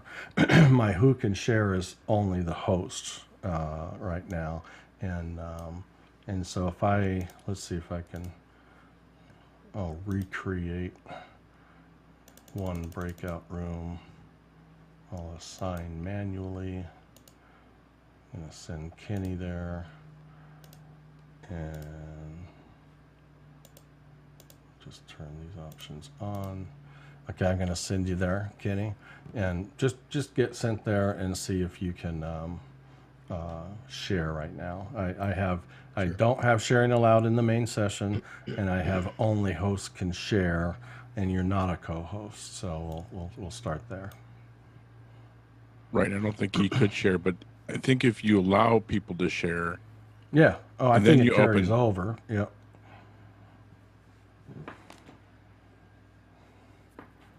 Yeah, it's just those special privileges that they all have to kind of be in place in the main session and then carry over. But then there's some natural behavior coming back as well, that everybody comes back muted, and it doesn't It doesn't matter what my settings are necessarily, like when you enter the meeting settings.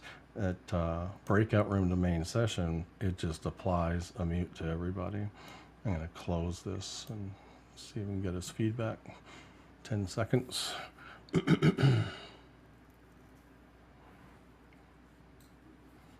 Okay, so I snipped it and it's host disabled.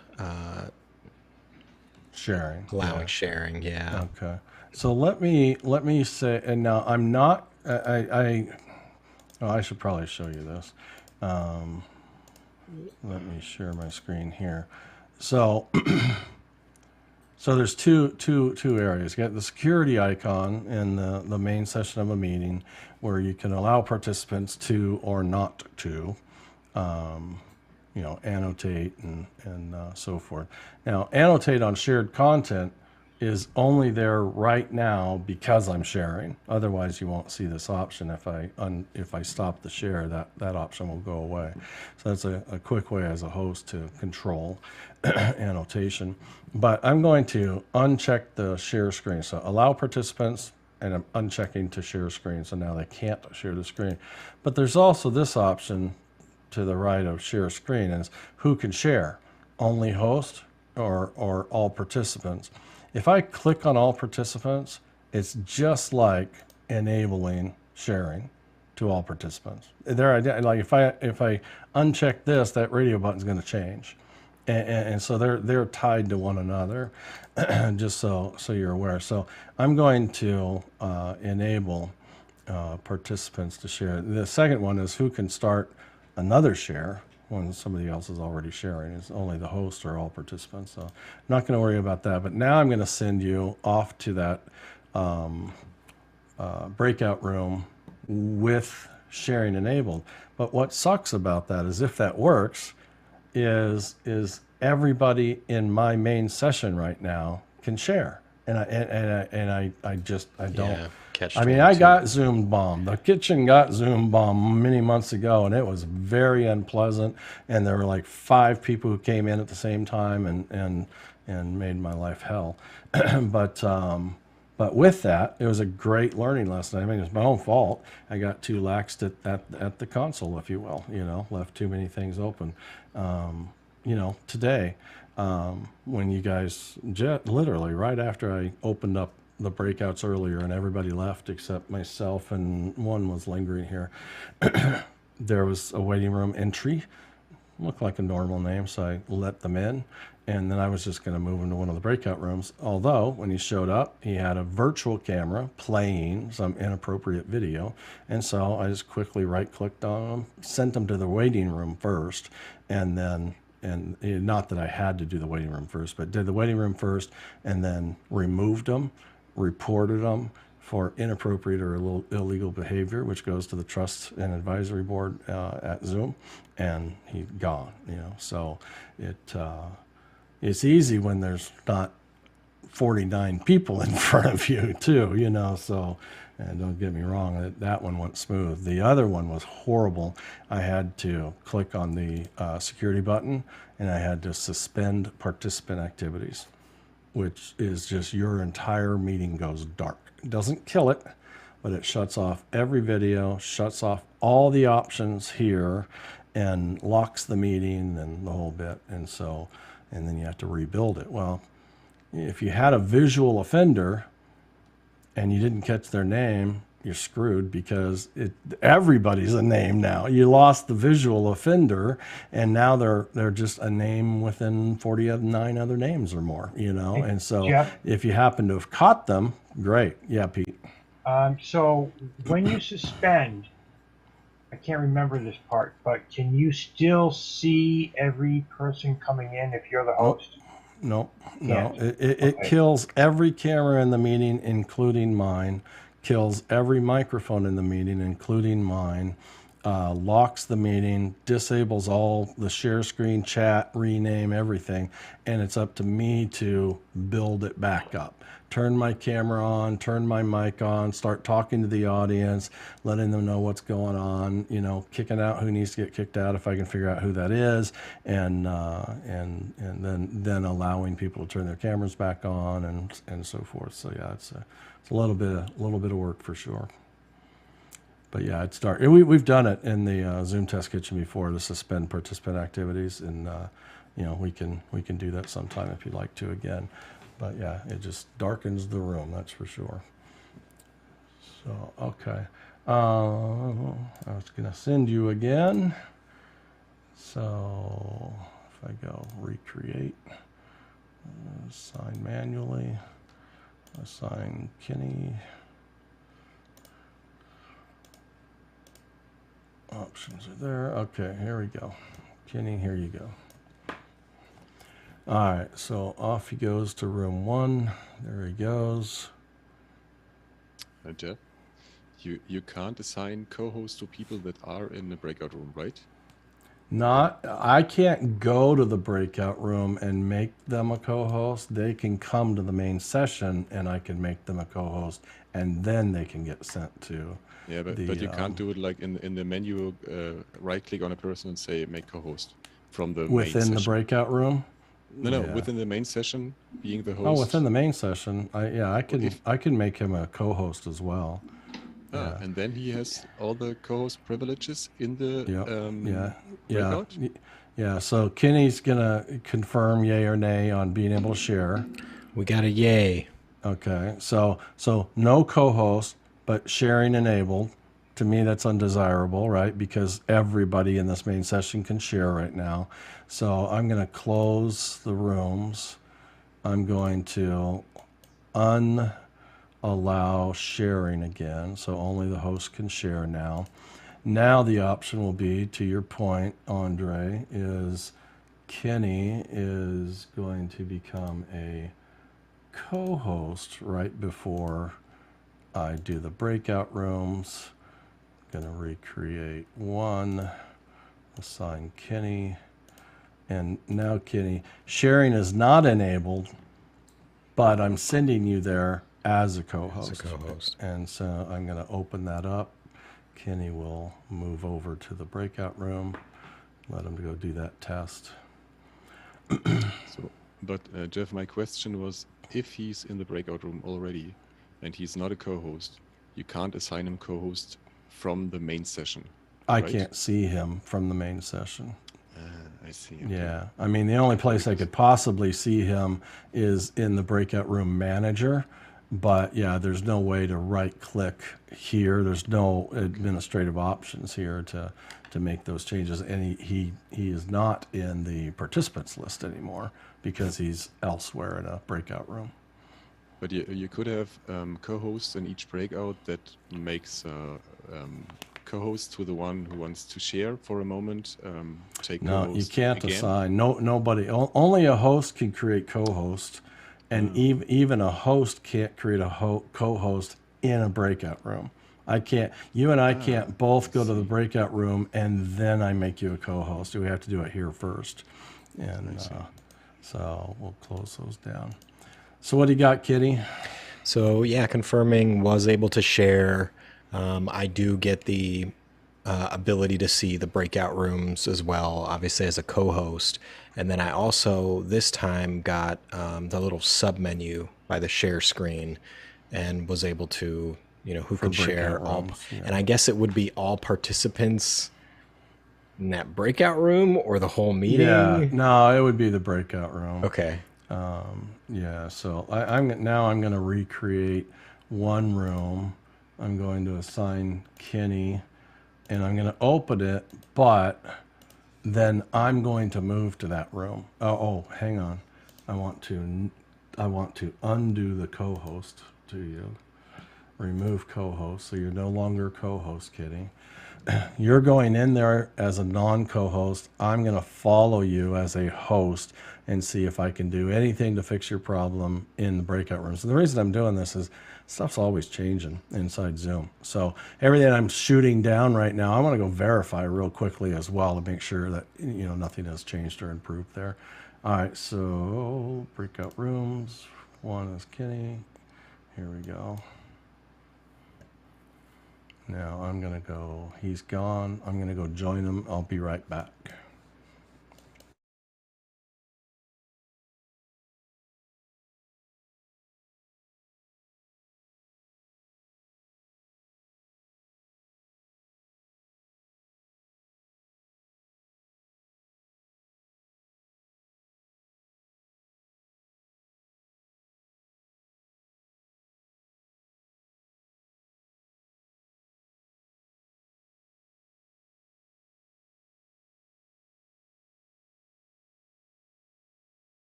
Okay. So even I came back muted. I had to quickly unmute on the way back into the main session as well. It's just, you know, I just say, to know the behavior's powerful. Just know, you know, burn it into the muscle memory that anytime even the host comes popping back in, you're going to be muted. I can guarantee it. But Kenny and I confirmed that, so he was non-co-host, couldn't share. I showed up. Now I could go to the share options and enable participants to share. I could do that, but that's the host who left the main session, which is really unusual behavior. But I could do that. But I couldn't, in the participants list, I could do several things to his name as far as options, you know, renaming and so forth, but I couldn't make him a co-host while I was there, even though I was the host in that meeting. Now I could, I don't want to get off on a tangent of local recording, but, you know, local recording is the only way to get a recording of a breakout room. Local recording is an assigned privilege, person by person. And prior to just now, I have always been under the impression and practice of, like, I can, if I share here and go to Steve, for instance, I can I can allow Steve Miller to locally record. And I would always grant that privilege. You have that privilege now, prior to him going to a breakout room. What I noticed was I can assign local record privilege as the host. I'm not sure whether a co-host could or not. It's possible, in the breakout room. So, you know, for me, that might be potentially. I mean, at least it's a problem solver. It's like, hey, Steve pings me or hits me on the comms and says, hey, I can't hit my local record to work here. I'm in breakout room 10. I just go to breakout room 10, give him, you know, local record privileges instead of making him come here and go back and so forth. So, you know, at least there's options there. So, you know, it's just it's just a matter of figuring out what you need, what limitations come with breakout rooms, what's actually doable and accomplishable in a breakout room, and determining, you know, what's going to be the right fit, the right tool, the right architecture. You know, polls and surveys, like I say, it's a biggie. You know, I mean, when people want to do polls, but yet they, you know, when I hear producers talking about, yeah, the customer, you know, this rehearsal's coming up in 30 minutes, and yeah, we're going to go into breakout rooms and they want to run their polls. We've already got the polls built. I say, hey, stop. Polls aren't supported in breakout rooms, period. I mean, they're only supported in the main session and in webinar. And so, you know, it got past somebody in sales or pre-sales that they said yes to a limitation of Zoom, and said, you know, they set an expectation to the customer that they could. And so, you know, it's not to say, it's like, you know, and if you got some, you know, a big company and you're deeply invested and you're way too far down the road, then you're gonna have to. I mean, we had to do. We had a customer a week and a half ago on this European deal that we were in rehearsal. We had already built out 12 advanced poll questions and turned them into quizzes. So that means Zoom now knows what the right answer is for each one of them, and it lets them know.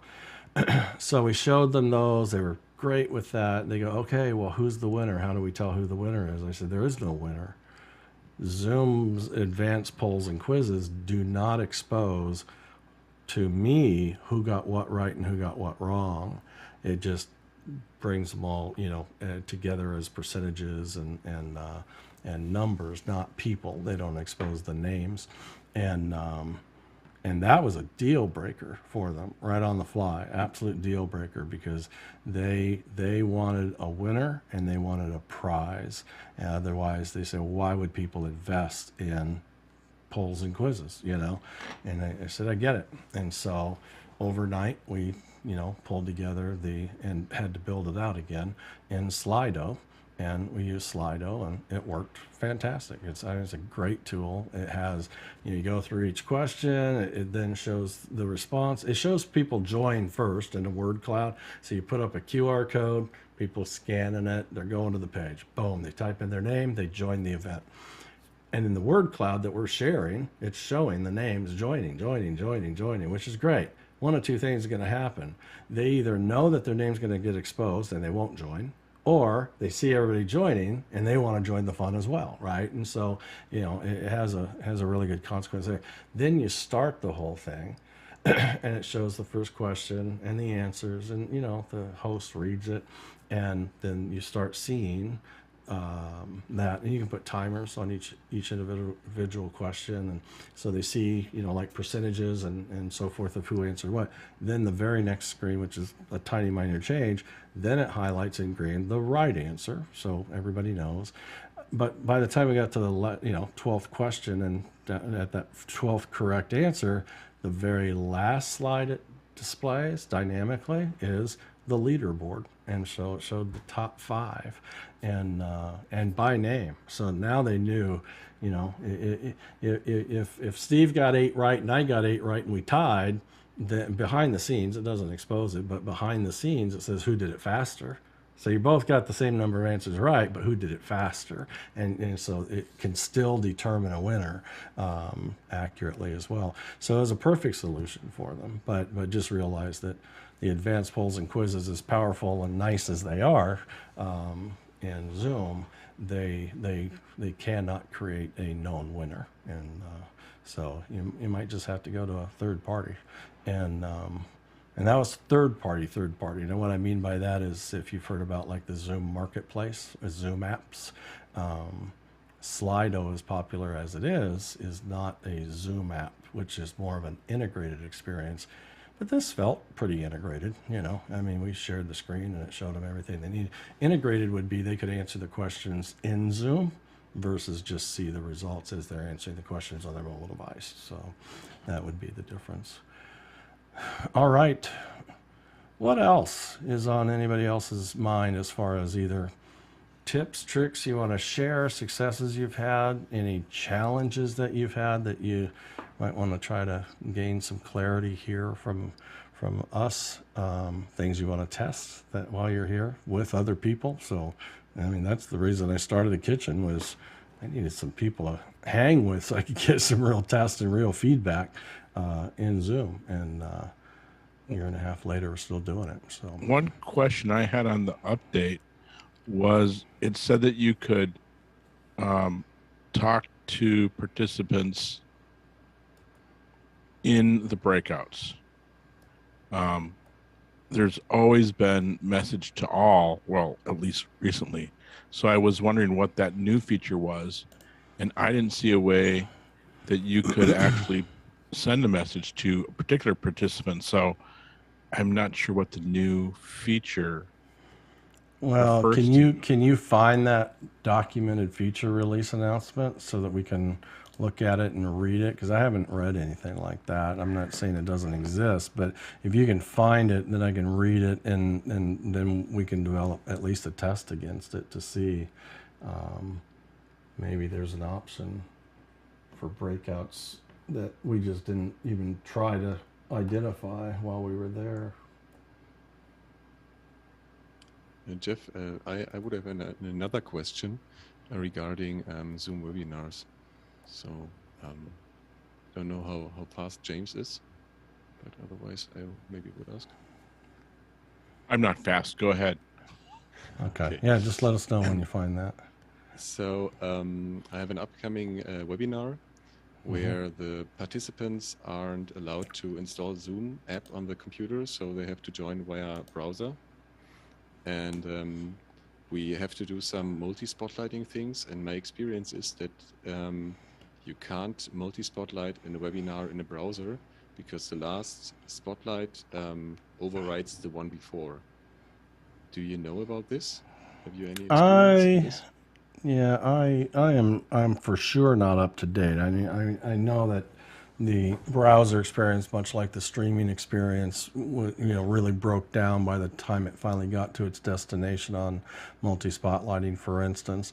Although multi-spotlighting is now supported on streaming, to YouTube and Facebook and so forth. Is it? Yeah, it is. But I'm not 100% sure on the browser piece. I would say join this meeting from another device on a browser, because I can't imagine there being an output difference between a browser and a meeting and a browser and a webinar. You know what I'm saying, as far as spotlights are, how they would be handled. I mean, we can start there. If after this meeting you want to fire up a quick, webinar, I can do that in a heartbeat. And I've got, 4 other devices here to join. To be honest, I have a webinar running in the background. Oh, do you? Waiting for some people to get invited. Okay. Well, why don't you, in chat, why don't, we're not, Yeah, I put the, it's not streaming out there. So yeah, if you want to do that again in our chat so we can have it current, then we can support you on that.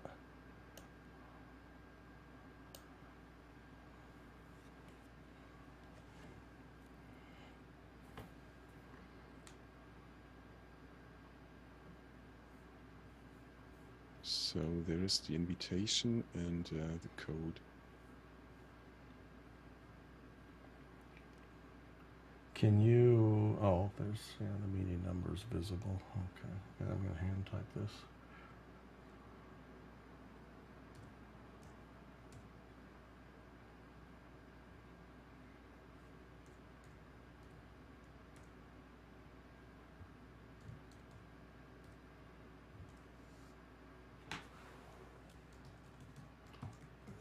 All right, passcode.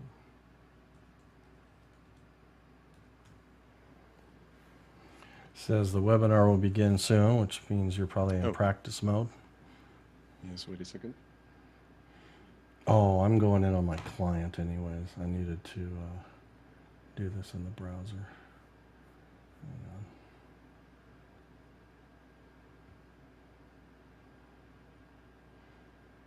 Who else is setting up?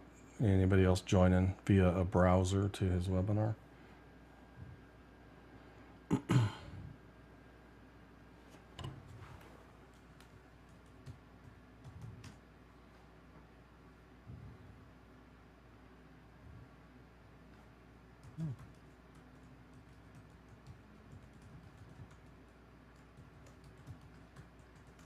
Does it still say the meeting hasn't begun yet?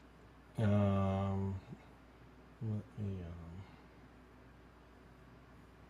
I'm not there in my browser yet, sorry. Join.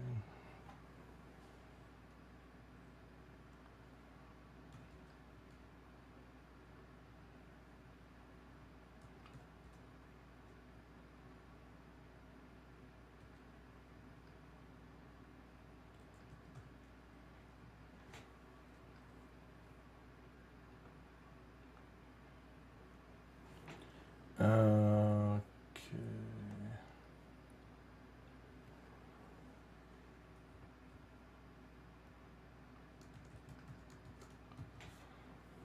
Here I come. Says this meeting link is invalid. Hang on. Might have fat fingered it.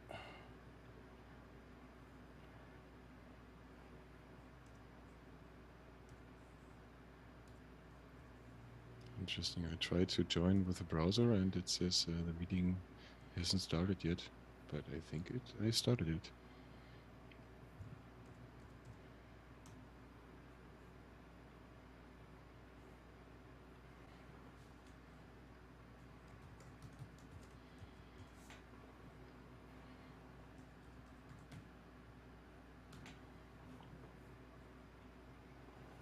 Okay, it says joining on the browser.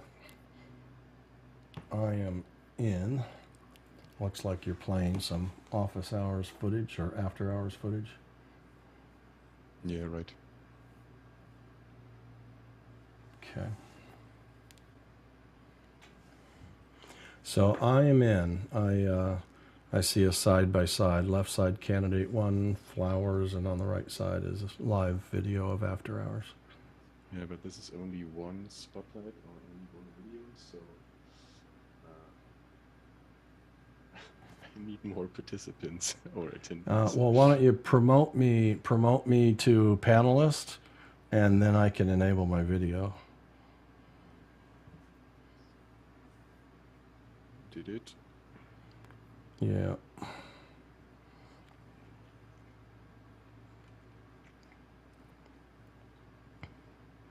Unfortunately, everybody else, I can't share this Mac screen because I had to leave the other meeting. Or I guess I didn't technically have to now that I'm doing it in a browser. But okay, so if I start my Mac video, now you've got me that you could spotlight as well.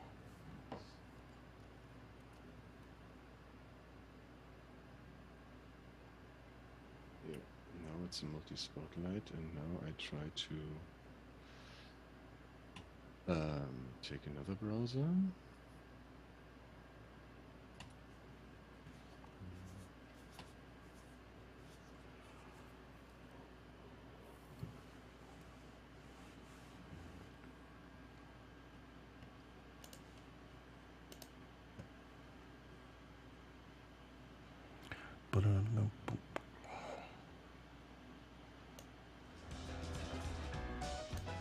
A little music while we wait.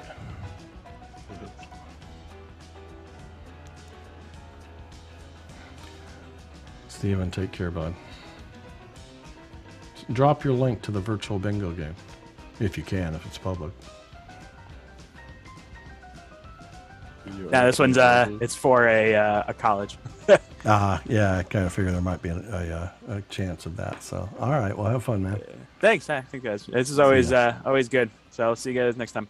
Okay. Thank you. Bye bye. So interesting.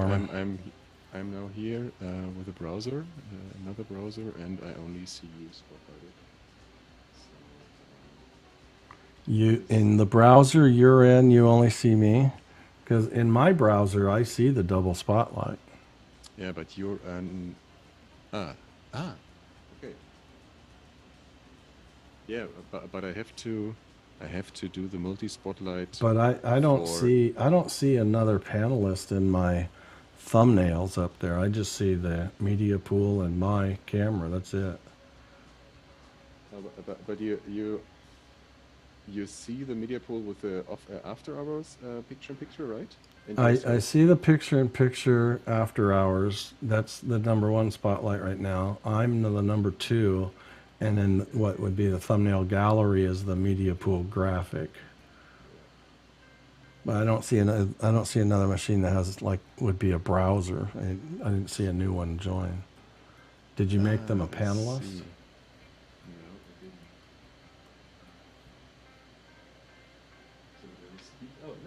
So I see two attendees, Steve Miller and one other media pool machine. They are on the attendees tab. But you only have, well, I guess, what are you trying to achieve? What are you trying to set up here to test?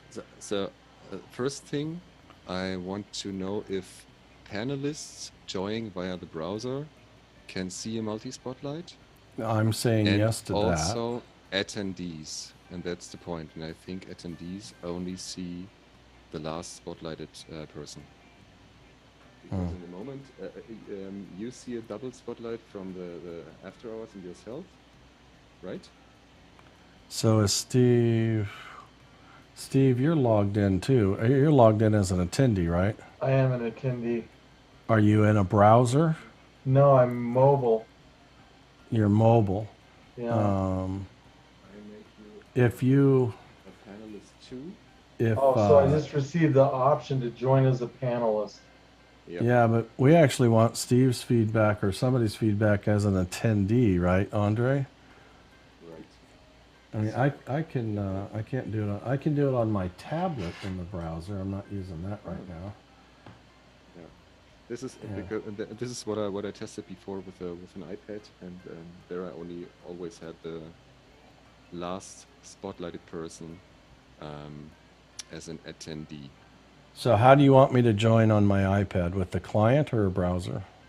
Browser and yes, browser. Okay, I'll do the browser right now. Steve, do you have your camera switched, turned on, or is it off? It's off, right?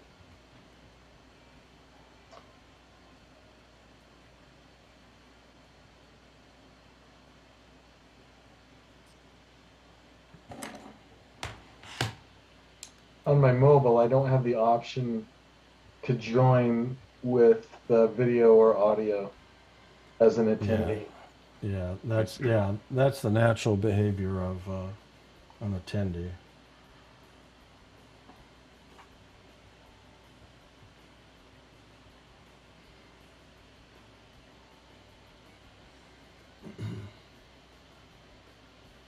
Andre, would you like me to join as a panelist? I've got the pop-up again. Yeah, yes, please do it.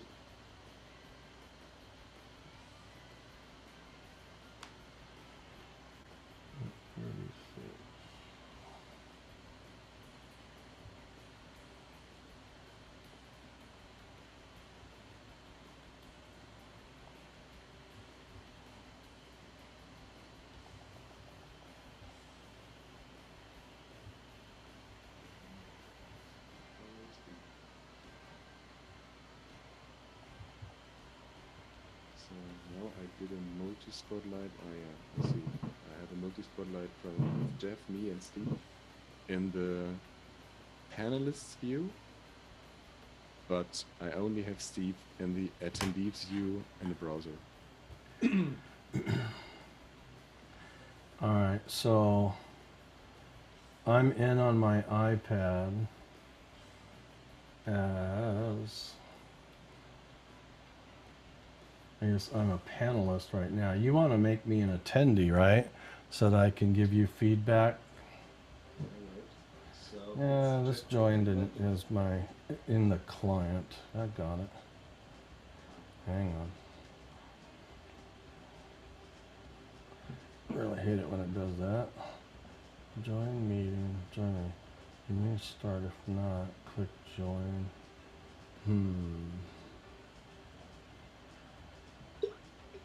I don't know if my mobile device is going to let me join via... Oh, right. Yes, I experienced the same if you have the app installed. Yeah, it's going to go to the app or make me download it. Yeah. But, so I have to kill the app. But I think I have to. I have made it clear for myself because I have one attendee browser joined, and the attendee browser only sees the last spotlight. So kind of the same like the streaming experience earlier. Gotcha. Okay, so thank you very much. Yeah, no worries.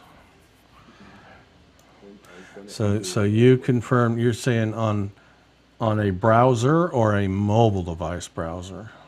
browser. I'm on the same computer where I joined Test Kitchen in a browser, and this only shows the last spotlighted person. Gotcha. But as a panelist, that behavior is not true. No. But the problem is there will be several attendees who shall see multi-spotlight windows. So can you demote Jeff iMac to an attendee, so I can?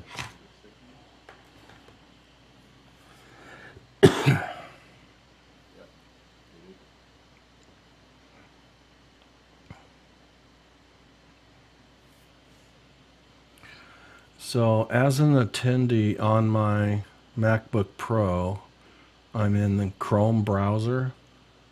I can see a double spotlight, Steve and Media Pool side by side. Really? Yep.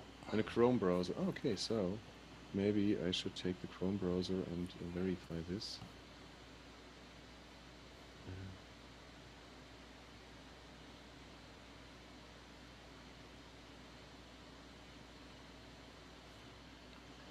Interesting.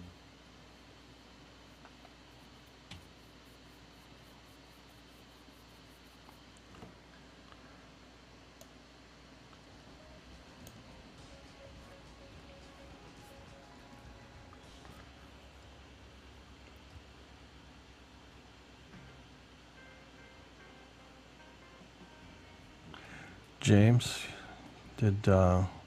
were you able to find that feature release on that talking to? No, maybe I was just rereading.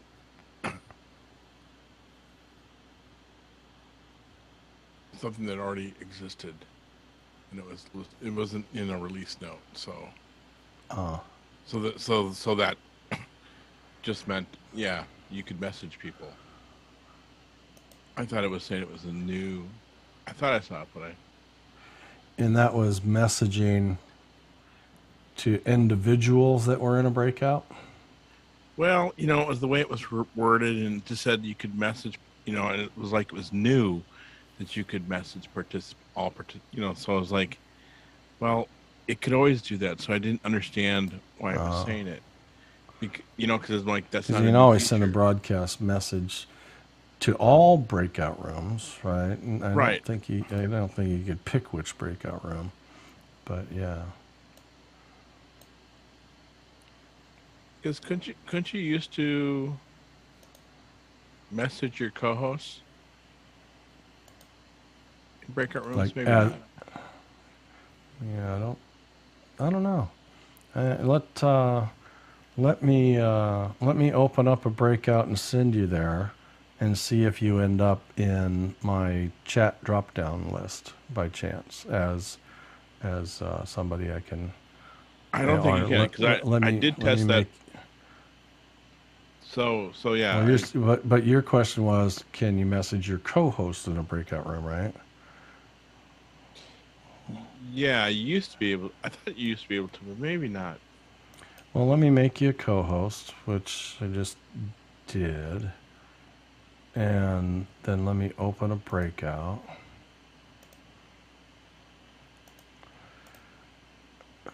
Recreate. Manual. James. Okay, I'm gonna send you there, and then I'll say, just give me a minute, and then you can come back anytime, and I'll see if you end up in my chat window.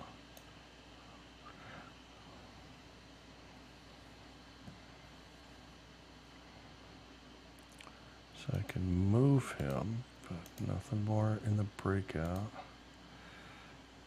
And he's not in my chat drop down at all, because he's not in this room. Yeah, I don't see anything there.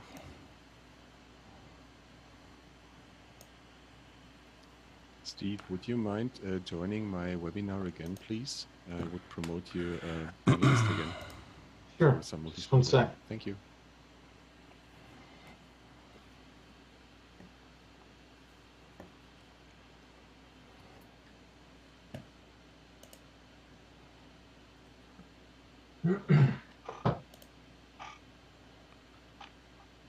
Now, when I was there, I could go to chat and I could message everyone, but I don't think I could.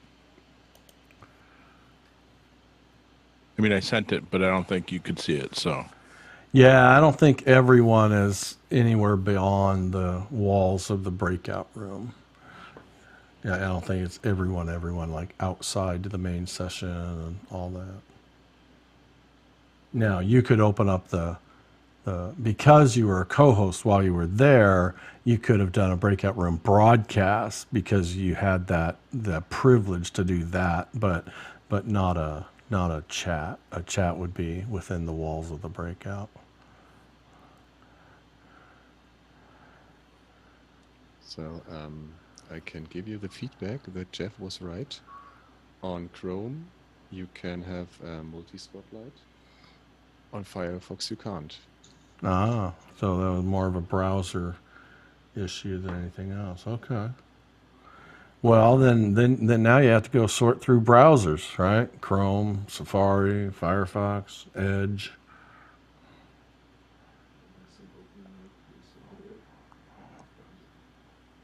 What's the encrypted one? The more secure browser these days.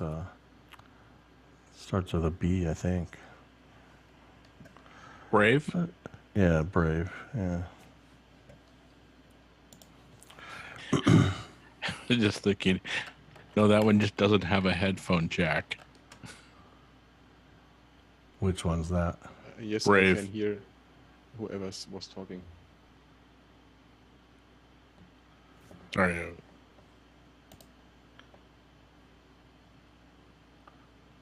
I see the word. A second, please. I lost track. So, Steve, can you hear me through Jeff's meeting? I can hear you in the main meeting.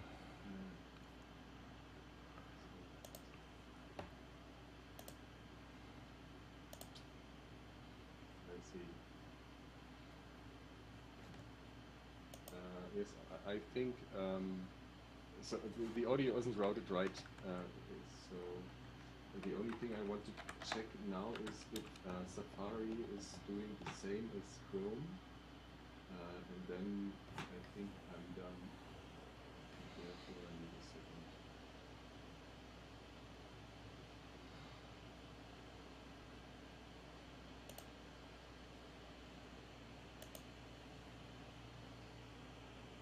second. Oh.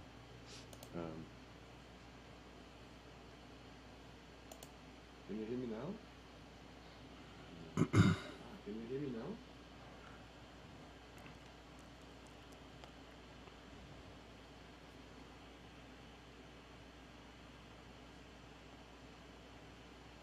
So I think yes, and now you can hear me.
Sorry, yes, I guess I just must have misread, but I think I realized I misread something else. But you might be. Are you busy with Andre? No, I'm good. Okay. So when it comes to the number of breakout rooms, you had mentioned that they now have this 100 rooms option. Yeah, and that's not that's not new. I included that in the conversation, but yeah, you can usually get it bumped up to 100 breakouts.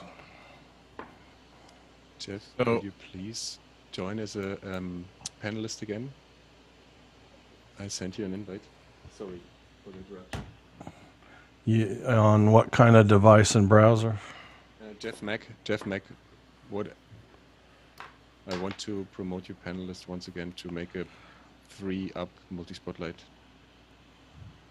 to see if this is possible. Sorry, James, go ahead.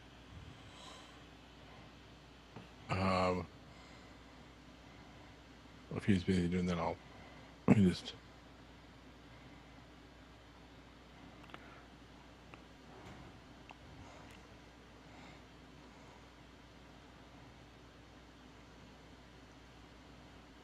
So, I'm wondering about the maximum number of breakout rooms.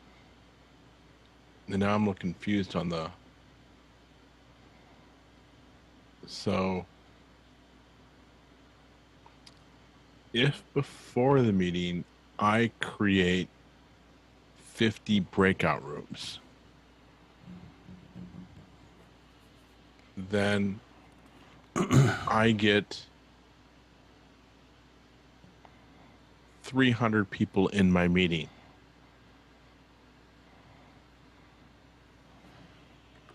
Yeah.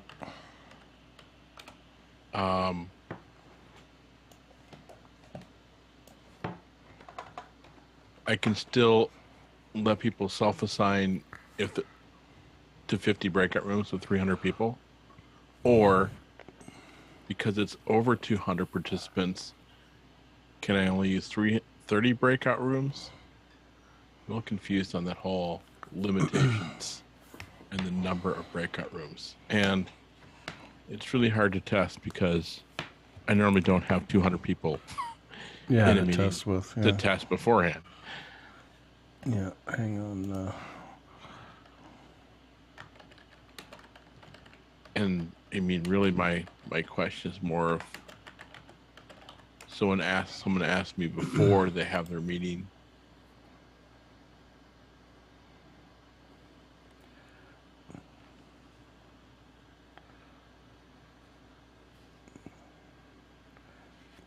Yeah. So I mean, in the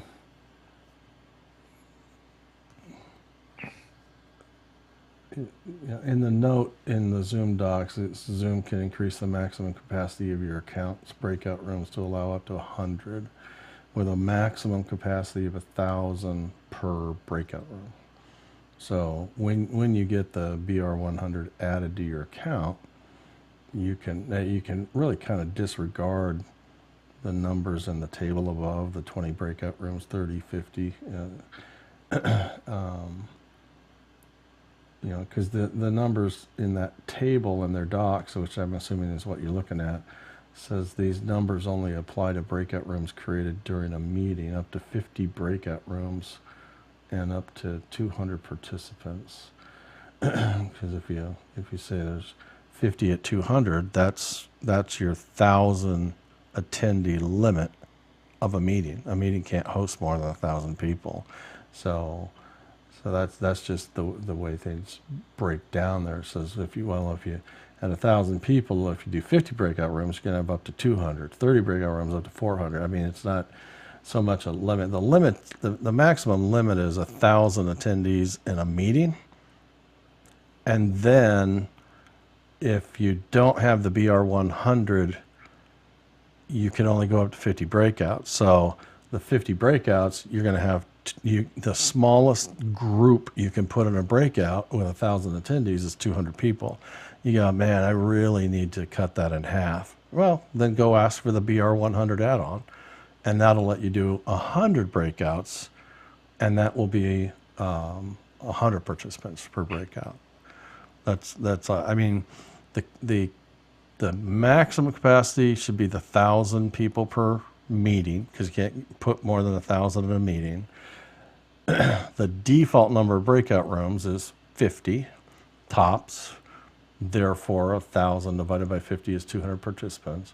If you need to make that group of 200 smaller by adding more breakouts, then the option that you have is to add the BR100. And that'll let you make up to 100 breakouts, which means the smallest group of breakouts you could have would be 100 of those participants. That make sense?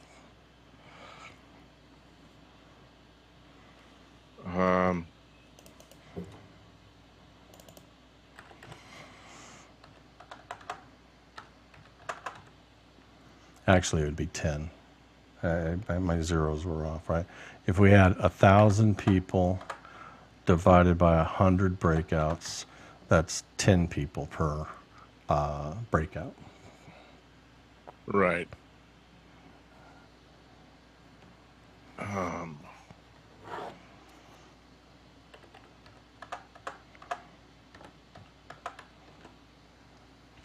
Anyways,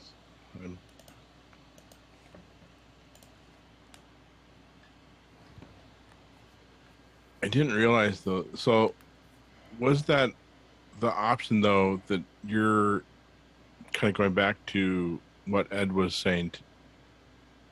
That the meeting room's not syncing, or not the breakout rooms not syncing. So like he could create a panel and say 4 breakouts, and you could create a panel with only 2 breakouts, and start assigning people. And whatever would take effect is when someone said open breakout rooms. Is that because you updated to the new breakout room option, or? No. That's just a behavior of Zoom as we know it. Yeah, that's nothing new. That's nothing because of an upgrade or anything like that. That's just having multiple. I mean, it used to only be the host that could manage breakout rooms, period. Right. And then they extended that to co-host as well. Well, now that there's more than one, admin who can actually, manage breakout rooms, you can pop up the breakout room manager dialog, and I can also. The whole thing is do not count on them staying in sync with one another. That's the main thing. They just because they gave you the ability, it doesn't get rid of really the rule to follow. Designate one breakout room manager, although it can be one of any of your 6 co-hosts. That's really what it lets us do. It's not meant to be managed by multiple folks at the same time. All right. Well, thank you. I gotta go, but thank you. Yeah, you bet. Have a good day. Yeah, thanks for hanging out with us. Yep. See ya.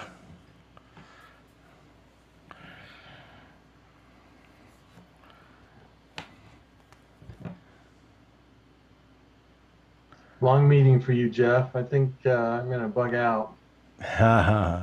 Yeah, this is often the way it kind of goes. It kind of gets kind of quiet and private and, just kind of focused on projects and so forth. So as a matter of fact, at the time and so forth, I'm going to go ahead and I'm going to end the show with music and slides. You don't have to leave the Zoom, but I'm going to put an ending on it, if you will, for the archived YouTube. So I'll be right back.